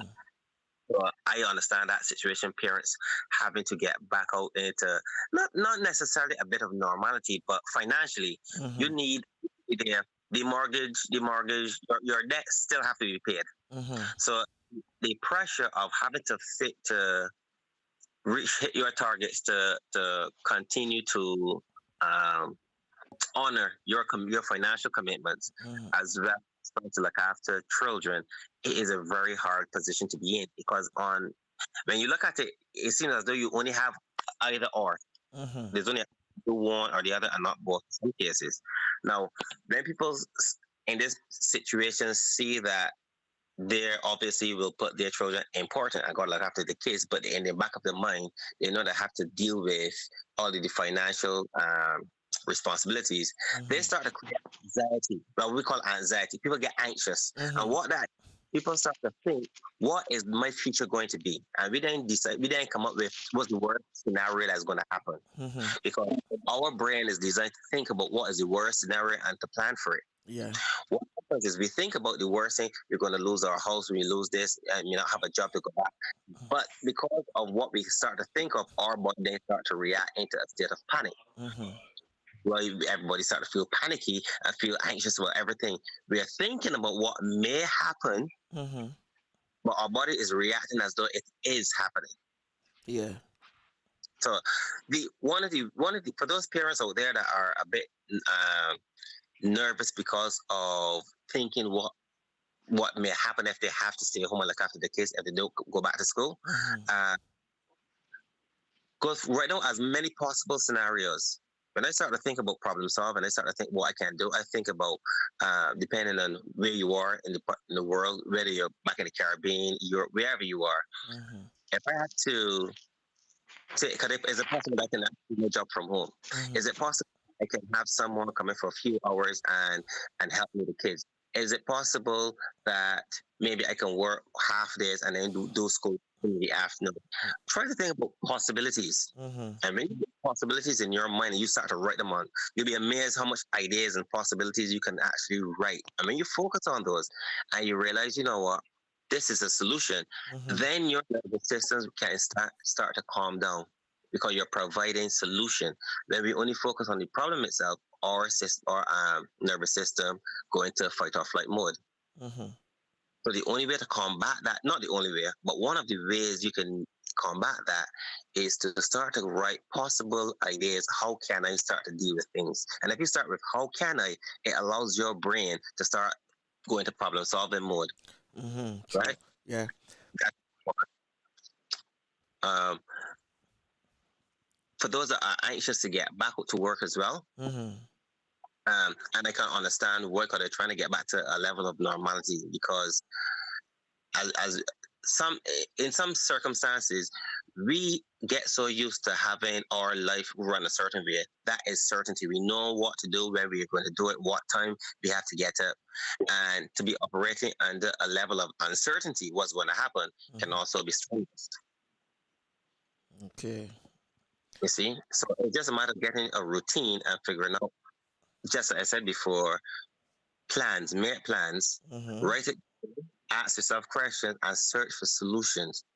Everyone, I believe that everyone has ideas and have solutions in their mind. They can come up with their solutions. And to focus.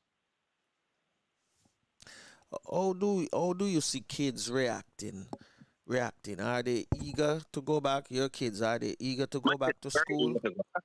Kids are more resilient than adults because kids haven't learned bad habits yet. The adults have. They haven't learned how to stress about everything as much as we have. We had more time to learn these behavior, right?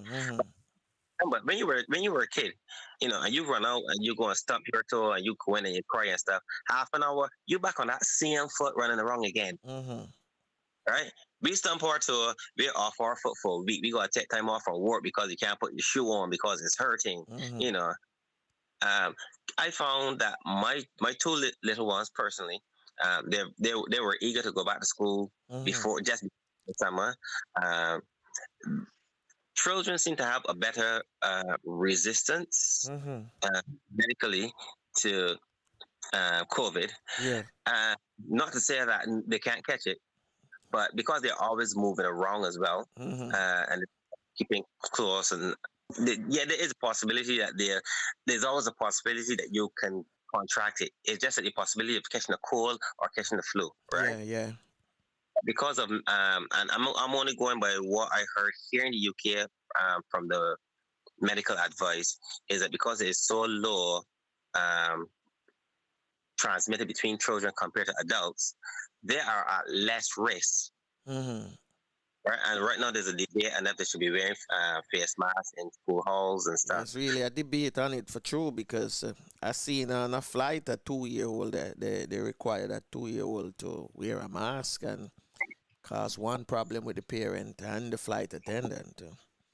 Exactly. So because I don't think the rules are standard across, so it depends on where you are, where you're going. The rules change, and we forget how flexible life can be, and what you need to obey by or not obey by. It may vary depending on where you're going. You see? Yeah. And everyone wants to say, because we're not doing this here in our country, doesn't mean that someone else doesn't have a different rule. So we need to understand rules are set there by people for protection, basically. Right? We just need to understand that and try to respect and abide by it. Is the case in UK when it comes to people who are going through depression now? Is the I case now? Oh, a lot of people are going through depression, anxiety. These two labels are basically, if you had to monitor or look at a brain pattern of a human when they're going through that, it's still the same. Because of uncertainty. Because basically it's uncertainty everyone is going through right now. So it is evoking all emotions. Some people are thinking the future is going to be this and next. Some people are looking and thinking about the past of, I've just lost my job. And if you get it every day and you think about the problems you have every day, you are setting yourself up to be the person you were the day before. So the problems you had the day before, you will have again today, because you're bringing on, it's like turning the computer on, rebooting the system, and loading the same information onto that hard drive first before you get going, right? Yeah. So people thinking, you lost your job 10 weeks ago or weeks, and you're still thinking about it, and you're still feeling the same way you felt 10 weeks ago. So because and isolation, because people have been isolated and not socialized, put it this way, you go through a hard week or a hard time, you go to some house, you get together, you have a few drinks, your problems tomorrow, it doesn't feel the same way. Never feels the same way. When you socialize, when you get out and you relax a bit, when you look at that problem, it's always a different feeling. Yeah. But people that don't have that available to them right now.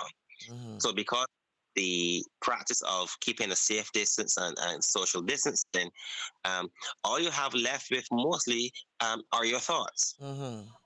You focus on your thoughts, the bigger they begin to feel. Okay. That is one of the things that's happening with a lot of people through isolation, because we do not realize how sociable we really are until we have that privilege. Yeah. We're social butterflies. We think we are not, right? But you think We're so. social butterflies.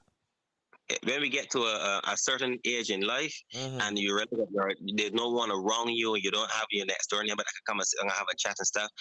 Loneliness is not a nice thing. I've seen it in elderly people. I've seen it in young people as well. Right? We think that we can do everything on our own, but we are designed to be social. We're designed to interact with each other. As you mentioned, young people, the teenagers now. How are teenagers? How you think teenagers now coping with it? Because I have a teenager, and for him actually, he doesn't really care whether it's out there or not. You understand? He don't even care if him go back in the classroom or not. He's just nonchalant. But like I said, when I was, and it is amazing when we talk about these different age groups. We as adults, especially as mature adults, we tend to forget how we were at that stage as well. Yeah. You see, I have a 17-year-old as well. He's probably one of the most relaxed people I know besides myself. He's not worried. Exactly. That's mine too. Yeah. He told me, listen, when we talk about it, I asked him how you feel about it. He said, well, I ain't really bothered because I do my classes from home and so he's just cool and calm. He's not stressed about it. True. But remember, teenagers don't have the same outcome or the same responsibilities or thinking that we do. Yeah. Right? They don't have the mortgage to pay. They don't have to worry about paying the food. They don't even have to worry about buying the food that they actually do eat. We provide. Yeah. So because they don't have the same responsibilities that we do, their views will be more relaxed and different than ours is. So, right. So right. But they're not worried about it. Yeah, they're naturally not going to worry about it. They don't have the same thought process that we have. Our thought process has evolved more because we had more responsibility. When we were teenagers and we didn't have the responsibility we have now, we were the same. You see? So what I would also say, because they don't have a lot of thought, a lot of concern about it, it can also work to their detriment, because it means that they socialize even more and can actually spread.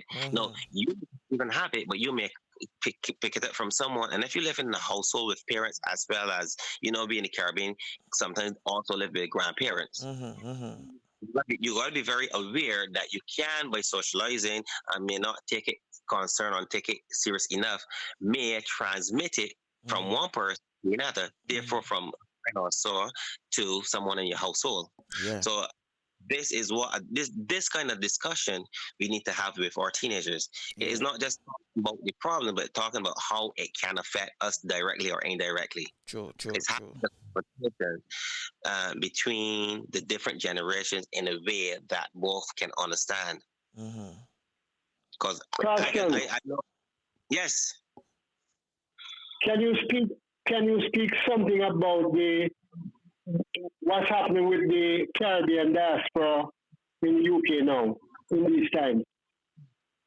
Well, I'm part of a Caribbean association in the UK. I know occasionally we haven't met for a while. What we do, we normally use WhatsApp to send messages and have Zoom meetings and stuff. And I cannot speak for all the diaspora, because unless I am in contact with all of them, I don't have a clue what they're going through really, or they're not much of a connection, if you understand what I mean. But from the ones I know, and from the group I'm in, from the people, we are quite, I'll tell you this in my opinion. The diaspora is from, say the first, second generation that migrated to the UK over in the 50s and 60s, even some in the 70s. there seem to be, let's say, okay, I managing. was just going to say that, them seem like them okay. Yeah, but my personal opinion is, Mm-hmm. when you come to a country and you had to go through racism, you had to go through starting from scratch, you had to go through fighting to just to get something of your own. Fighting is what we know. Exactly. Resilience is what we know. I find that younger people, or say in some cases they're grandkids and stuff, that didn't have to go through those same kind of struggles, don't have the same resilience. So to them, every more panicky in some cases. So they go from either not focus or worrying about something to overthinking it. True. But to me, the diaspora, they know, listen, you get out in sunlight, you eat good food, you talk and laugh. And I'll tell you another thing, that is such a good habit to have. What we do not understand or realize is that laughter, just laughing and having, and especially we have a very strong foundation in religion, in Christianity. So even having faith, it basically enforces your immune system. Now you find out that when I can't remember exactly when they said it, but they said, most people that died from coronavirus that contract, they always had underlying issues, they had other problems, right? Yeah. Your immune system is already struggling with one problem, then to get another problem on top of it is easy to deal with.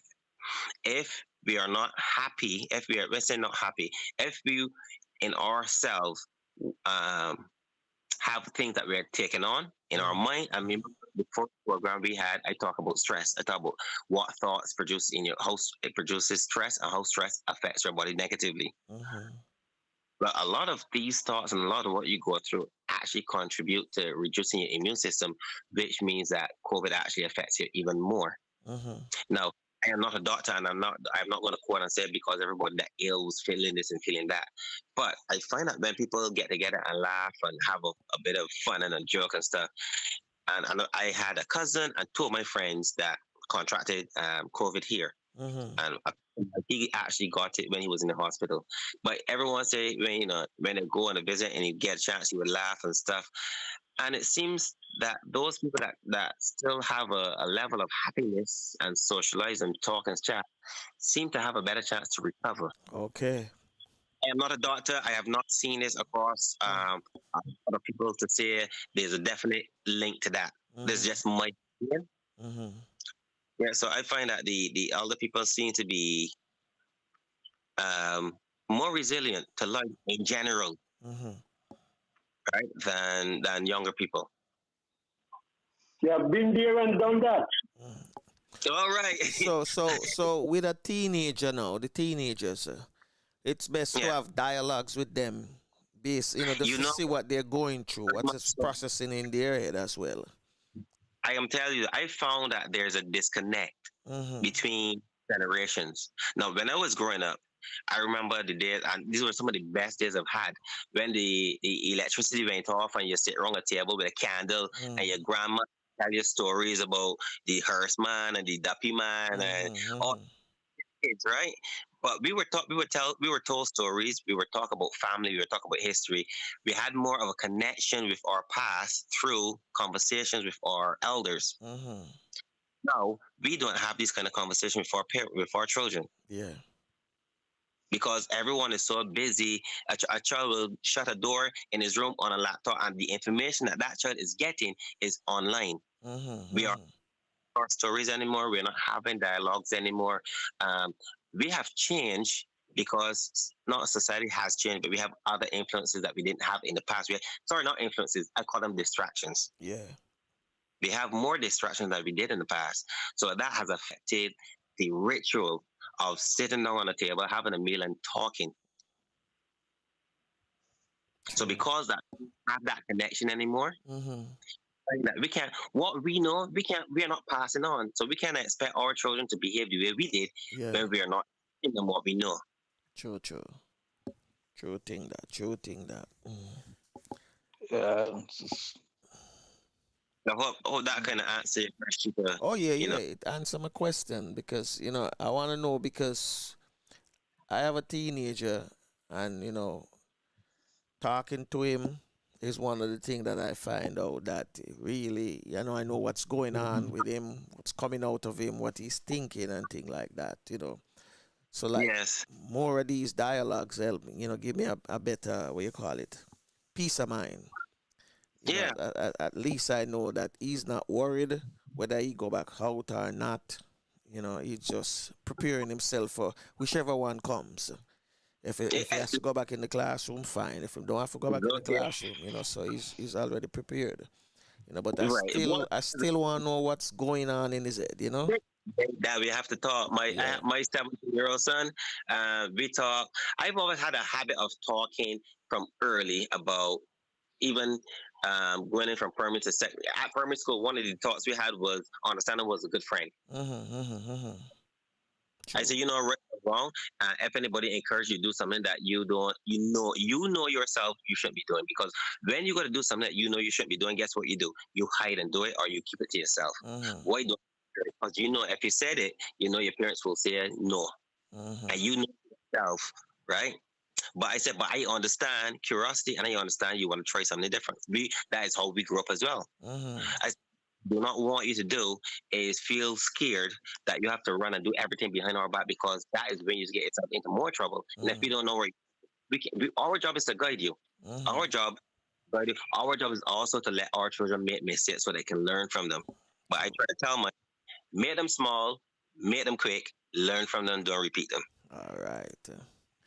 I never had this advice, and I always told myself when I get children, I must do better. That's true. That's true. I like the one. I like that. I like what you just said. Learn them what? Learn them fast. Make mistakes, Yeah. make them small, manageable, learn from them, don't repeat them. All right. Move on. Listen, they have to make their own mistakes at times. Absolutely. Absolutely. Let them know whatever happens, there is nothing that you can go through, happen, or do, and you cannot pick up the phone and say, Dad, such and such. Even if you want to show or show, we will show, whatever happens will happen, but I will still be here to help you deal with it. Right? If I can get that into his head early, I got that into his head early. Notwood, he's 17. He's studying drama. He just did some little acting thing at a studio. He know what he wants, because we talk about what you want to do. We talk about options. If something doesn't work, what I can do. Right? I get him to try to think early. We talk about money. I tell her, your dad hardly got money at times, because if I didn't understand, if I had learned early how to manage money, how to understand about, pay yourself first, these little principles, I'd be further. My job is to get you into these habits very early. True. These are things that we need to have this for our children, because school does not prepare our children for life. It prepares them for jobs. That's all. That's true. That is so we have big statement. That's a big statement. that is so true. That's a big statement. Yeah. If you think about it, the school system that we still run was designed for the industrial age. It's to prepare. Even you had a time to get to school, you had a lunchtime. It basically it was a miniature workplace environment. It conditioned children. There's a time to start. There's a time for break. There's a time to finish. Right? You do your work. You get assessment. You get pass. You get fail. If you pass, you go up to a better class. If not, you stay down. So you get rewards for the work you put in. That is basically conditioning children for a work environment. It is not conditioning children for a business environment. Yeah, that's true. But I find that what usually do the preparation for life is the extracurricular activities we used to have in school. But for the most part, the schools are putting those out now. Correct. But the thing is at the end of the day as well, to be successful in life, you need a combination of skills, right? Even a gentleman that say work and make say 10,000 pounds a week, right? 50,000 pounds. You just be extravagant. 50,000 pounds a month, right? That may be a very high paying job, but if you don't understand how to manage that money, you don't keep it. How many people win lotteries? We know it. How many people have won lotteries and within 2 years broke, bankrupt still? Mm-hmm. It's not. I learned this, and I learned this very late in life. It is not how much money you make; it's how much money you keep. Yes. Yes. Oh, yes. Yes. Mm. These are life lessons, yes. Yeah. So these are things that I have to learn, and trying to get my son to learn as well. Tell him, read, send him things to read. I WhatsApp and forward him things I come across and I'm interested. I'll send it to him as well. Mm-hmm. Now, as I'm learning, he's also learning. Yeah. He's getting information at a much earlier age than I did. Mm-hmm. So I can, at his stage, I could only hope that he pay attention to some of it and start to put some of it in practice. Mm-hmm. But he has to, he's a very respectable. He had no choice but to be respectful. Because if there's one thing, I was raised by my grandparent, and respect is paramount. So he has those same issues, and it is helping him well. I show him when you work with people and they get to know who you are, they get to like you based on who you are. True. Yeah, exactly. Exactly. So it's all about more as much dialogue between our children. Talk about your mistakes. Talk about everything. It is all lessons to them. It's all about learning and experience for them. Because you learn by your experience or someone else's experience, right? Yeah. So as much as you can have dialogue and do fun things, and I treat my son like a friend, yet he's still my child. And he knows I am still daddy. I am not his pal. I'm not his buddy on the street. Mm-hmm. Right? But we have a good relationship. That's true. That's good. Carlston, when Yes. can we get a full hour with you, man? Because we're getting some short time with you. So I get whenever you're on a vacation and you have time, give us an hour of your time. I will do. Because time is up with us, and I hope to have a sometime soon, a week or so. I'm not sure how soon, probably within another 2 weeks. But as soon as I have a break, I'm going to text you and let you know. Because I like the questions that you pose. It gets me thinking, but it also allows me to air my view that can be helpful to someone, and that's the whole point. Yeah, man, that's the whole point. Helping somebody as they view us and listen to us. But we're getting some short time with you. We need an hour, a good hour where we can sit down and chat and get things right. This reminds me of growing up in Whitehall back home with my grandmother and friends, where you, as a kid, you sat down, you hear the older guys talk and chat, and you listen, and you can't join in. You're a child, you can't join in, but you listen. You listen, yep. It's how we learn a lot of stuff. You listen, and you learn from every one of them, every one of them. Yeah, Franco, one quick question before Carlston go. I'd just like you to expand a little bit more on musical frequencies. Because as you know, there are many different frequencies, and I'm just want to ask you, what is the best frequency for, or what the most therapeutic frequency you should listen to? I think it's 250. I have to double check. I'm not going to give you a figure yet to be wrong, but I'll show you something. If you go on YouTube and you put in meditation music, right? Anything from meditation. Yeah. I'm aware about the solfeggio, the 9 solfeggio frequencies and all that. So I know exactly what the correct hertz is, but the frequency, the reason it is relaxed and low and mellow is because our brain resonates at different frequency as well. So if you had to put, when you use what is it called? Some people use a CAT scan, but if you even when you're doing say a lie detector test, they'll hook probes onto you and they'll measure your brain waves, right? Mm-hmm. Yes. The reason that measure your brain waves is that your brain waves, when it's active, have different frequency. So they can see the frequency based on activity and if it's relaxed. And what it does is different frequency stimulates the brain differently, right? Now, our brain, we're normally in beta a beta frequency where you're normally awake.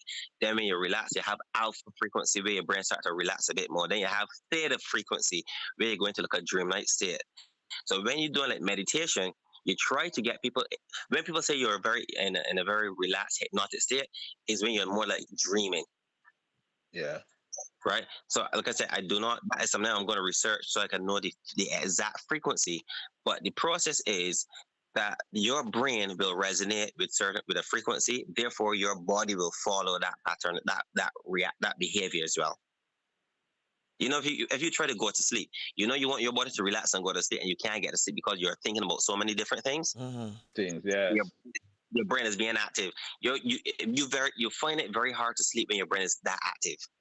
So by listening to something relaxed, as well as closing your eyes, because closing your eyes actually switch the pineal gland in your brain produce melatonin rather than serotonin. Right. Serotonin is the day drug. Melatonin is the night drug. It makes you relax and drowsy.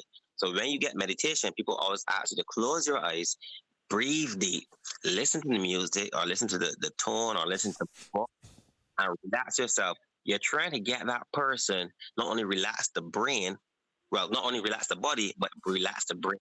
And if you can relax the brain, the body will follow. Okay. So I'll have to search what the particular frequencies for each brain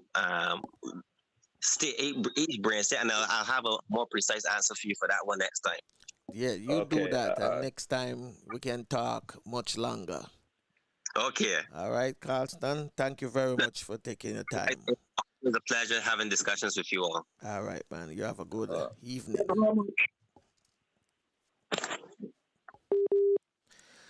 Yes, brethren. So with that, we close out now. You know, everything we were talking about this morning, from politics to the mental stage, it's all wrapped down to this, you know.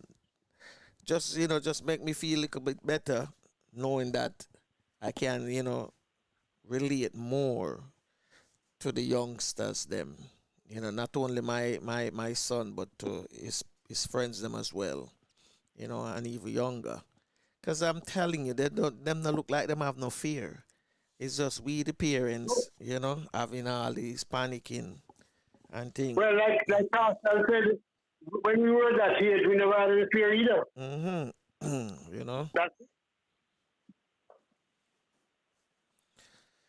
So with that, now is the time for us to have fear.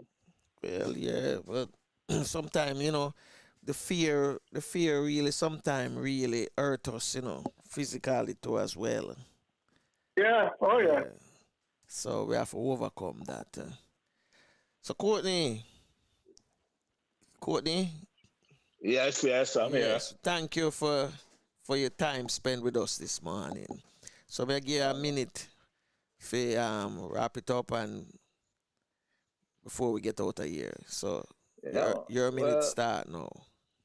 Yeah, well, Franco and Flavius, it was a pleasure to be on Real Stuff again with you guys, The discussion was wonderful, and I've learned a whole lot from it, especially, about the football injuries and going on and up to speaking with Carlston Medford.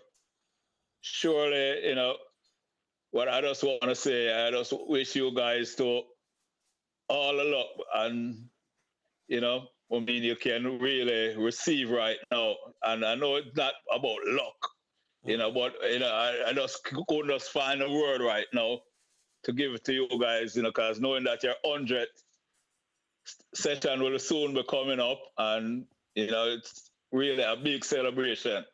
I started celebrating a long time, from the beginning of the program, really. True. So, you guys are doing a wonderful job. And I hope our listeners, and viewers, really learn a whole lot and appreciate what you guys are doing. So, that's my few minutes. And thank you, because it's a privilege and an honor to be with you guys. Always. Yeah, man. Every time. Flavius. Yeah, Courtney. I hope you don't really mean I hope you don't really mean you guys, because you're a part of this whole thing. All right, us guys. I say no, we make him go and talk. Yeah. But I've got to tell him, say you forget, say you are one of our contributor, correspondent. Yeah. So, yeah. Yeah, well, as it says, we are all in this thing together, but, people see you guys and know or hear you guys more very often and being upfront. And, we are just the upfront people, you know. Yeah, you know that I like the low profile thing and all of that, so, Yeah, we have a shout out to everyone in Trinidad, Catherine, Barbados. Those people are part of our team. Teddy in Jamaica. Yeah. Yeah. We have a very small team, but that's how we like it. And Dan in England. We have two. Yeah, Dan, And Dan in England. We have two teams. We have our small team here, our core team, and then we have all the rest of you out there, which is the major part of the team. Mm-hmm. So, without you, we couldn't be doing this. And we're so happy that you're there listening to us, giving us feedback. And you see, the first feedback we got was about the time, and things seem to be working much better now with the change in duration. Mm-hmm. So really thank you for that. So keep sending in your feedback. We thrive on that. We live on that. We need that to survive. Flavors. I see we didn't credit our favorite songstress, So I just want to give a shout out to Miss Pamal. Yeah, Pamal and Tafina, who are... Oh, yes. Yeah. They are more than part of the team. They are embedded in the show. Mm-hmm. Literally. Thank you, Courtney. But I was not by any chance leaving them out. They are embedded in the show. Yes. They are as important as Flavors and Franco and all the team behind the scenes. Mm-hmm.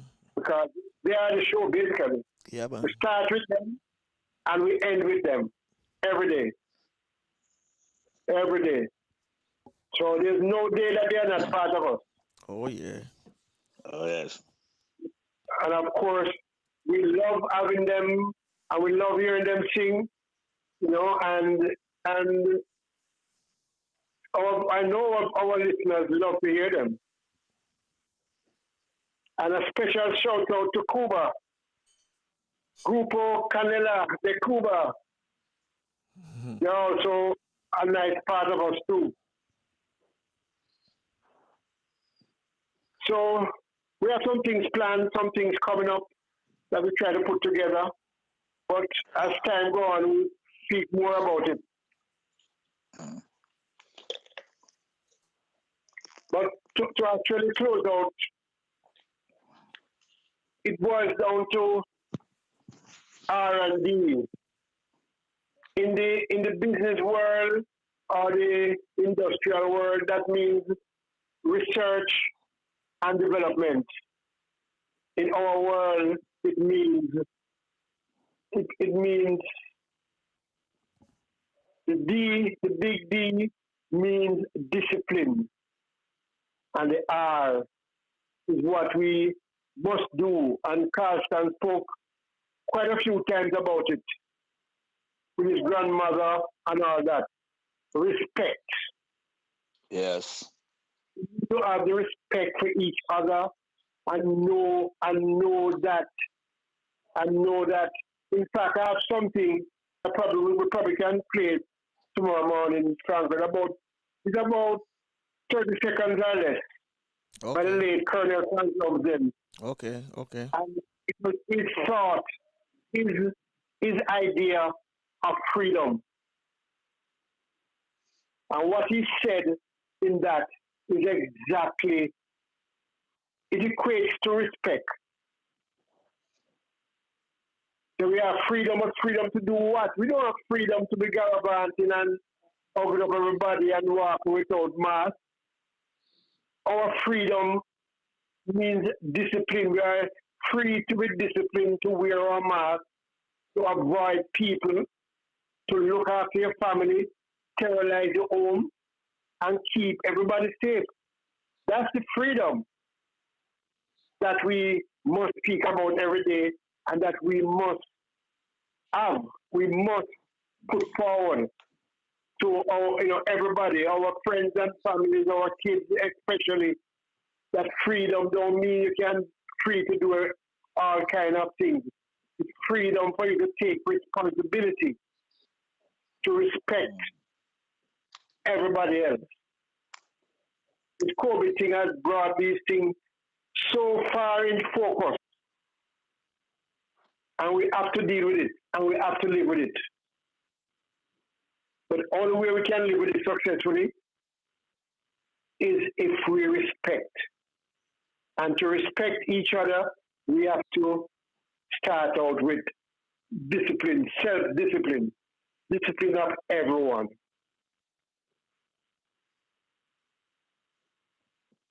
Yes, Franco, what say you? Yeah, I want to thank Courtney for taking time out this morning, for being here with us. Thanks a lot. Also want to thank Carlston, a brethren who full of knowledge, know a lot of stuff. No, we call this, his profession very good. So I want to thank Carlston. Yeah, very broad, yeah. And we're going to bring him back. We're going to bring him back because we don't get much time with him, some short time. So we're going to bring him back where we can. And of course, I want to thank our viewers, our listeners. You all mean a lot to us. And as Courtney mentioned, 100 episode coming up. And you're going to hear more about it because it was possible because of all of you. So for the rest of the week, we know we're eager, anxious to finish up the week so we can get to the 100. But we're going to make sure that we feed you with all the knowledge that we can feed you about the Caribbean and other things that is going on. So tomorrow, did you know Flavius is going to tell us about Cuba crabs? And I'm looking forward to that because... Well, let me just introduce that a little bit, Franco. Mm-hmm. Everybody must have heard about the bear pigs. Mm-hmm, mm-hmm. The Americans invade Cuba. Mm-hmm, mm-hmm. But that just happened one time. Am I right, Courtney? That happened one time. Yeah, man, one time. Yeah. But you have another invasion of the bear pigs. That happens not one time, but once per year. Mm-hmm. So we'll speak about that tomorrow. All right. How the bear pigs have been invaded each year at the beginning of time. And it's very colorful. Okay. It's really fantastic and colorful. Yeah, so and as I always want to tell you that take care of yourself and your loved ones, and always remember that prayer do changes things regardless of what religion you belong to. You must pray and continue to pray. So this is Franco along with Courtney and Flavius, wishing you all a pleasant good afternoon for those of you in our time zone, and for those in other time zone, whether it be evening, morning, pleasant after day or night, whatever it is in your time zone. So Tafina to take us out. Well, unfortunately, this is it. Till next time. Bless.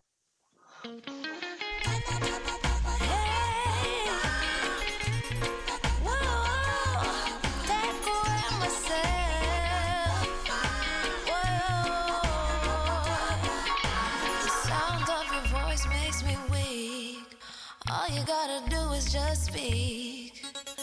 One word is enough, and I'm no longer so rough. forget what I was trying to say.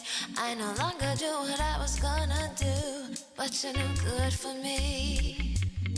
That's why me know what set me a figure flee. Me have to take away myself. Me have to take away myself. Me have to hide like a thief in the night. Me have to get out of sight. Me have to take away myself. I have to take away myself. I have to utilize I wings. Show the eye clean where I is. I said, yeah, I find you very hard to resist. But this relationship I'm gonna desist. But how can I face you when all I wanna do is just taste you? I know you think I play me, I play. But soon you're gonna see the light of day. Just relax, don't move an inch. I'll be gone in a pinch. May I feel take away myself. May I feel take away myself. May I feel eye like a thief in the night. May I forget out of sight. May I feel take away myself. Take away myself. I have to utilize I wings. Show the eye a clean pair of heels. I said,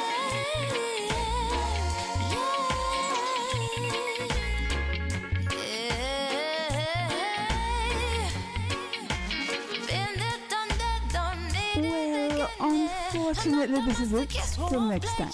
Bless. To how you move, you have me way to the core. Sayonara, the hot girl gone through the door. Take away ourselves. Ah,